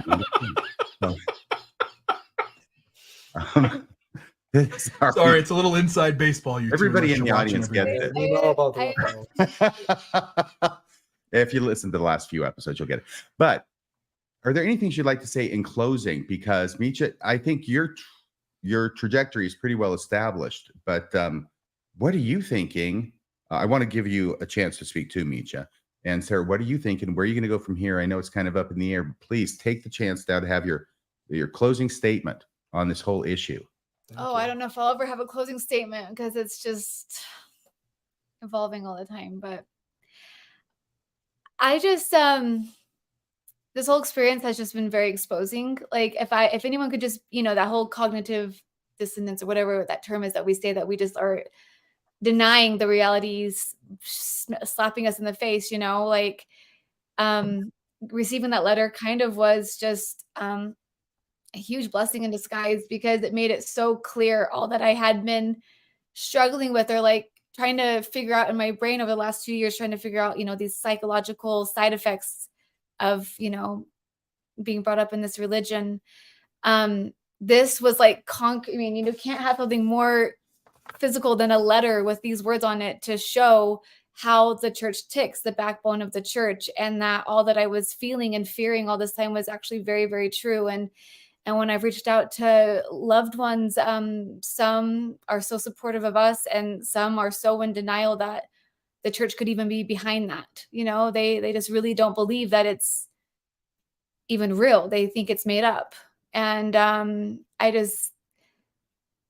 for me, it just was such a strong message that it's kind of the point of no return now for me. And so out of, even though I legally can go on church property, there's been events that have happened since that I could, example, a funeral of someone that we both cared about, and, we didn't go because if he can't go, I'm not going, and it's a point of no return, and I just feel like no matter what, I'll never look at this organization or church or chapter of my life ever the same, because you just can't go back to something that could have, I know I'm in a different position than a lot of people, maybe viewers, but I'm still transitioning, right? But this definitely was a huge help for me to really see things clearly and to begin to trust myself that I'm not delusional, because they make you feel like you're delusional, right? That it's all just in your head, that it's really not that way, that it's actually really great here and it's so sugar coated, but really it's very scary, actually, the kind of people you're dealing with in the background. I kid around a lot, but let me tell you something seriously. I'm really sorry that you're having to find out in real time the sad truth of how expendable you are. Yeah, exactly. Exactly that. You're a returned missionary. You've lived your whole life giving, devoting, sacrificing. And that is tithing. true. Like, I literally was never going to come back to America. We were going to live in Slovenia forever to specifically build the church. And I just felt like we were extremely committed, extremely loving. And to have this letter sent to us, like, Mitya's not a monster, it's like the biggest slap in the face. And it's just like, you're just gone, just nothing. And then we're in this community.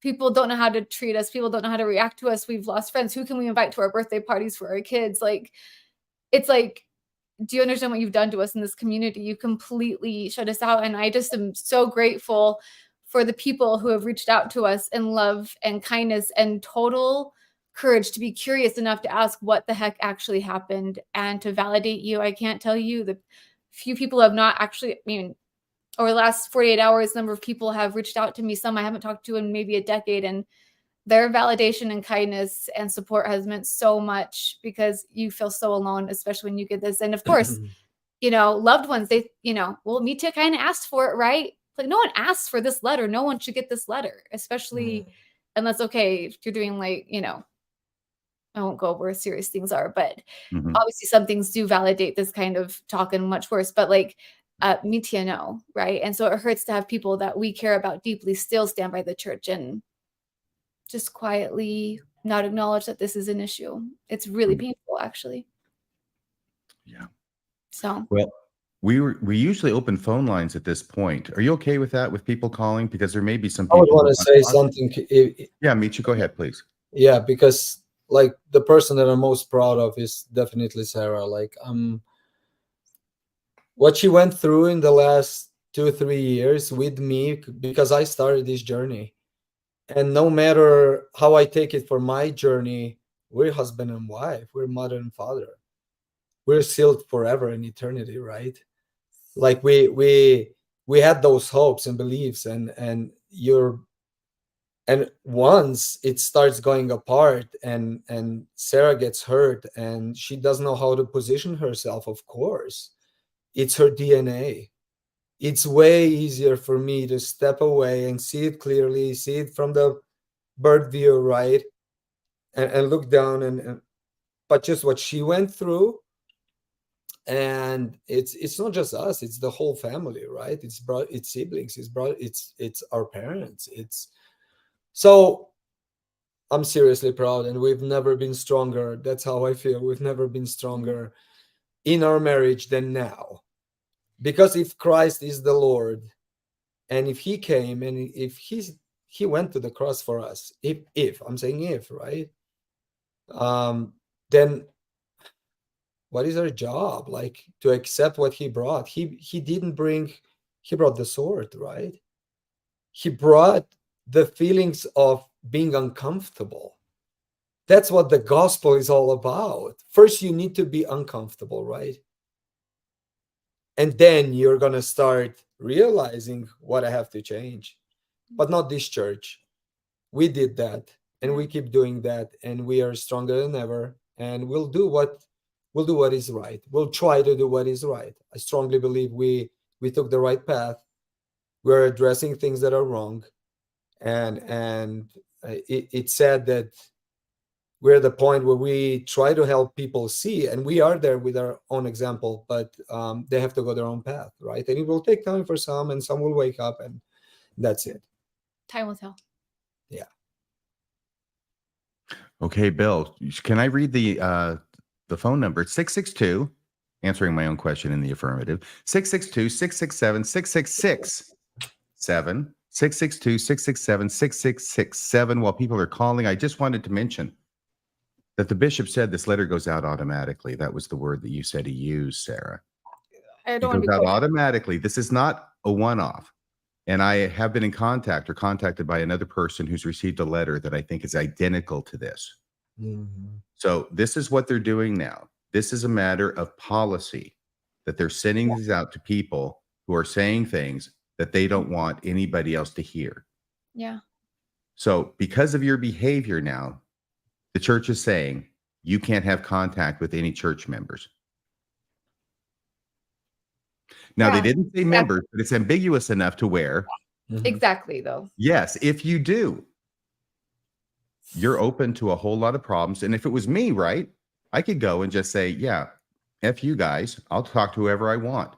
Mhm. Right. I'm not a person who's here on a green card with my wife and 3 kids, right? Yeah. So that really makes it a different situation, I think. Yeah. You're on eggshells, kind of, right? Yeah, very much on eggshell. That's right where they want you. And there's no end date, so it's like No. mm. So Bill, any calls yet? Yeah, we've got the phone banks full, so let me go to the first one. Is it President Brian? We'll find out, won't we? Okay. Oh, yeah. All right, caller, what's the name?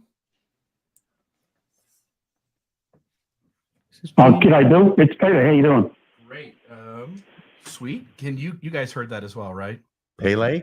I don't know. Oh, but you heard the phone call, right? You Yeah. heard him talking. Okay. Yes. Say the name again, my friend.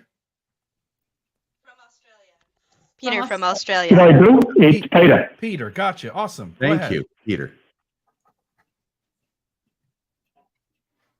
Mitch and Sarah, just one question for you guys. How's this been affecting your children? Thank you. I would say our oldest is 6, and she's very much well aware of this, and she's heard us have conversations with others. And so we haven't gone into detail about, why we're not attending, but they are aware. They all saw the police come over, right? So they were like, why? They ask questions. Why can't daddy go back to that church anymore? And we just simply say they don't like what he said. And she says, why don't they just let him talk? So, and we did have someone we are close to who was concerned that by having them with us when Mitya posed that would be alarming to them or, causing them trauma. But to be honest, we have footage of other parts of the sustainings that we didn't show because it does show our children. And it's very clear that they were coloring. And when they noticed the camera on, they were like making faces in it. So being very not at all troubled by seeing my husband oppose, the only one in a room of 700. But we do attend other churches, and we also are home a lot together. We go to the mountains a ton. So we just try to keep a healthy balance of people believe differently. And it's just best that we're together as a family. So I don't know. What would you say? Yeah, for sure. Like, you're right. But they're not old enough to comprehend what's going on, right? Like, yes, the oldest, she's 6 and she's super bright. And but they sense, we all feel, right? Like they see me talk to people, they see me raise questions, they feel the energy, right? They know we're not going back to that very building. They know they're not going to see their friends in that very ward. Yeah. They're not going to go to that primary thing, right? Or it's just... So they miss their friend. I would say they miss their friends, but those who have been open enough to stay close to us, we still are able to get with them, here and there. But it is, again, it's a shut off. It is limiting their social life as well. And they do feel that. But as far as they are young enough to not be super, involved, but It's so interesting when it's okay. I think it's better that they were younger when this all happened. Right. When you start the journey, you don't know what's going to come ahead of you, right? Like it's, and you're learning step by step as a father, as a husband, Like, and you go and deal. You put it on the table, and that's it. Let's eat it, right? Like, Yeah. it's So I Okay. hope that answers your question. Yes, thanks for Oh, that. That's fantastic to hear. All right, thanks for the question, Peter. Throw another shrimp on the Barbie for me, will you? No, Barbie. no worries. Cheers, Art. I accidentally started to hit hang up as he started to talk. Sorry, Peter. Super sorry about that. We were kind of closing off the call, so that was my bad. I believe the next caller is Casey. Casey, are you there? Stacy. Stacy, how are you, my friend? Yeah. Good. I got one of these terrorist letters, and Kirton McConkie is a terrorist organization. And my situation is very, very, very different. I never disrupted a meeting in any way. The quick timeline, I got this letter after the stake president had told me to set up a meeting with him. But it gets even crazier than that, because when this letter showed up registered mail to scare you even more, and my letter doesn't give any opportunity for them to talk to me, even though the stake president did. The stake president was told by the first presidency to reach out to me and tell me the decision on my appeal. I was X'd for supposedly public opposition to the church through private email to my bishop, which I never did. I didn't oppose the church leaders or doctrine in my emails to the bishop, but they make up stories when they want to X you. So anyway, the first presidency didn't even know that their attorneys had been weaponized against me, because the stake president was told by the first presidency to set up a meeting with me a few weeks after I got the letter. And I contacted his executive secretary and said, how do you do this? I've gotten this letter. How am I supposed to? And I couldn't get an answer. I never had a meeting with him. And I never found out what the first presidency's decision was. They operate with aggression. They're all aggression. They're very fragile men. And speaking of cops, the state president had the cops come to my house. Missionaries had come to my house. They were in the neighborhood. So they came to me. And then a few days later, the cops came holding that letter, very similar to his letter, telling me I'm not supposed to talk to the missionaries, even though the missionaries came to my house. Yeah. Exactly. So these people. What town is this in where These the cops people do say not that kind know. of BS, Stacy? What town? This is West Jordan, Utah. Of course, it's Mormon dominated. I knew the answer even when I asked the question. It's Yeah. hand in glove down there, isn't it? Yeah. Yeah. So, and the cop showed up, and I told the cop, look, I can talk to whoever I want. And the cop starts using his phone to look up stalking laws. You know, I'm not a fan of cops anymore. And this was just so ridiculous, but I can't emphasize enough. The first presidency didn't know that their attorneys had been used to terrorize me and my family when they told the stake president to meet with me to tell me the results of their decision regarding my appeal. They didn't even know. So the left hand doesn't know what the right hand's doing, but they know how to terrorize people. Yeah, well, I'll guarantee you they can look as long as they want, and they're not going to find you having contact with missionaries to be stalking. Right. Let me be clear about this. And Stacey, go ahead. You can hang on if you want or not. But the thing is this. Thanks. If you think that you've been harassed, and if you think that you've been stalked, yes, you can go to court, you can get an order, or you can write notice saying, I don't want you talking to me anymore. Okay. I want you to stay away from me. And then if they violate that, yeah, you can go to court, you get a stalking order. You can do that for yourself. You cannot do that for another person, with two exceptions. Minor children that are your children or that you're the legal guardian of, or vulnerable adults, okay, who you are responsible for, or your parents, right? So those are the two exceptions. I can't go to court and say, hey, I want to get a no contact order against this person and bill real. Here, I'm not his attorney, right? I'm just a person. I'm just a person. I'm not an attorney. I'm just a third party, right? I can't go to court and say on behalf of Bill that I want the court to enter no contact order against Bill. I can't just come in out of the blue and say this person, you can't have any contact with Bill. Bill has to request that, and Bill can, or his legal representative, right? But this is ridiculous that we have these rogue attorneys at the top of the church who think that they can come down and on behalf of every member of the church, every missionary of the church, every leader in the church, every volunteer in the church, that they can say on behalf of all of them, whom they do not represent, by the way, talk about delusions of freaking grandeur, guys, that you cannot have contact with them. Yeah. This is why I say that 99% of lawyers give the rest of us a bad name. So thank you, Stacy. See, it's not just you. This is becoming a fad now. Yeah, exactly. Thank you. Okay, and then our last call looks like it is maybe Nick. And so, Nick, are you on the line? Yeah, I am. How are you? Good, my friend. Go ahead. Yeah, well, first, I just want to thank both of you for sharing the story and all the ups and downs. I was really struck towards the end of the part when Sarah ran over to her bishop's house, just almost in a rage. And just that whole experience of getting a hug where you feel like it's like you're acting like something's wrong.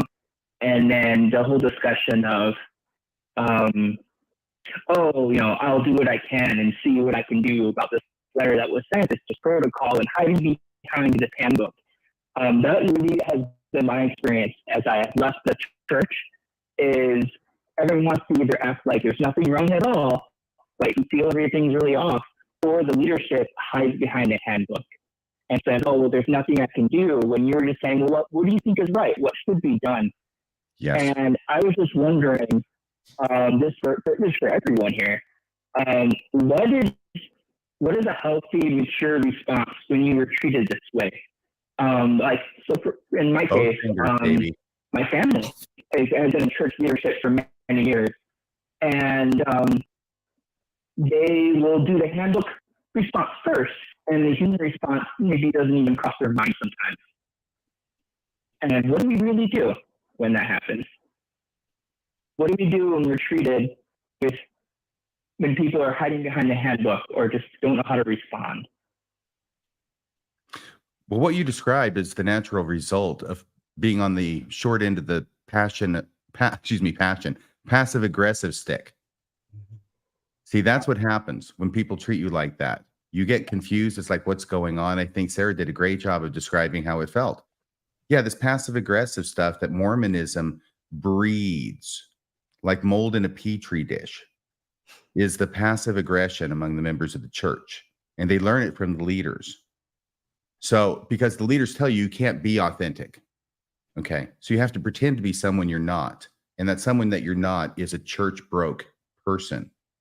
So then the authentic you has to try and find ways of coming out and expressing itself. It can't do it directly, so it has to do it passively. And that's the passive aggressive part, right?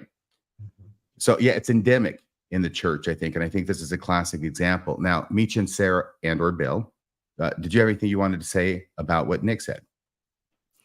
I just would add that, like, on that topic, there's a wonderful podcast that y'all have done, Why Are Mormons So Fake? Something to that effect. And it describes it perfectly. I listened to it like 2 days ago, and it was just like everything that I was feeling through this whole experience. I mean, anyone I came in contact with, that is how it played out. You know, just, I really recommend that podcast. I want to send it to everybody because it was just so real, just to have for social awareness. This is how we come off to people, right? And it's amazing that those of my, I don't want to like single one out, but loved ones who, or, you know, family or friends who have separated themselves from the church. It's incredible how, even if they're not even Christian or believing in a God or wherever they stand, they have been so, I will say, Christ-like in validating us and having compassion and being so real. You know, when they hear you, they validate you, even though they don't even really like maybe stand somewhere else, personally. But I have been so touched by the unconditional love that I have felt from those who have had time away from this organization. I feel like it does come back into your life once you step away, because you're no longer tied down to those requirements anymore. Right. And for anybody wondering, that's Radio Free Mormon, episode 79. Why are Mormons so fake? Thank you. I can't even remember what I said in that. It's been so long ago. I'm almost at 300 now, but I'm glad you enjoyed it. And I'm glad that, the fates worked in such a way, or God or Holy Ghost or anybody worked in such a way as to bring that into your path. And before you get a letter, Sarah, I'm just saying there's nothing to prevent you from sending it to every member of your ward. Exactly. For now. For now. Misha. Oh, go ahead, Bill. And then I was going to say, I have sent mass emails to all the members of my ward on several occasions when I was excommunicated, to notify all of them, because I'm here out in Utah and they're back there in Ohio, and these are all my friends, the people I cared about. When I was interviewed on Mormon Stories recently, I sent them all 3 episodes and said the first one is really faithful. I tell the story of how I converted and all the good things that happened in the church. If you only want to listen to that one, that'd be great. But here's the other 2 where I share all of the questions and concerns I have. You mentioned earlier in this conversation, you said Star Wars or Star Trek. I think you were referring to the red shirts, right? Are you talking about me about don't put all your ranking crew members in one shuttlecraft? Yeah, you don't put Captain Kirk in there and Spock and McCoy. Just don't do it, because something bad could happen and then you've lost all your leadership. And it struck me, I went into the AI art generator really quick. It struck me that members don't get this, but believing members are all the red shirts, right? They're all sacrificable. Like you can get rid of all of them. They're all red shirts. And this system only cares about you so long as you can perpetuate the virus, belief in Mormonism, and so long as you're paying tithing. And the moment you are contradictory to those 2 things, you become somebody who can be sacrificed. You can be somebody who can be let go. You can be distanced from. And it really is unfortunate and sad. Yeah. Right. We are of no worth anymore. I just want to add that it's so shocking that when they push you out and you're talking to the most inactive members on the streets of your neighborhood, and they're the best people, they're always there, they're not afraid of talking, opening up boxes, sharing their experience, right? So the most inactive are actually the most active ones, right?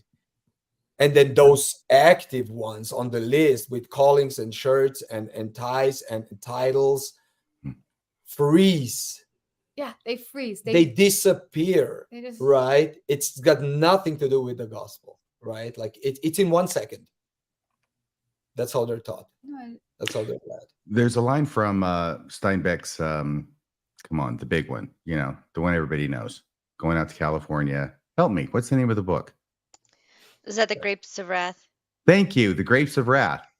It talks Mm-hmm. about how obviously generalizations are never absolutely 100%, but the observation was made in the book, and I wrote it down somewhere, probably in my little book of quotes, about how when you're down, it's poor folks who will help you. Yeah. Right. Obviously not 100% of the time, but typically. Yeah. And like you're finding out, it's those who are inactive members of the church who have maybe left it behind or whatever happened to them, who tend to be much more Christ-like to you when you're down than the members of the church and the leaders. Yes. All right. Well, I think we're wrapping up here. Yeah. I want to thank you, Sarah and Misha, so much for coming on. Please let us know when the 2 guys show up with the letter. Whatever happens, please let us know. And we'll follow the story, and we'll do it publicly with names, Brian, Morgan, just so you know, okay? Keep that in mind when you're calculating your next step. Thank you. We'll be here next week, same bad time, same bad channel. And thank you again so much for coming on the show. Thank you, Bill. Thank you, Maven. Thank you, everybody, for watching. Thank you. All right. We really appreciate it. Thank you guys for doing so much for so long. You're very welcome. We'll keep doing it too, okay? See you later. See you later.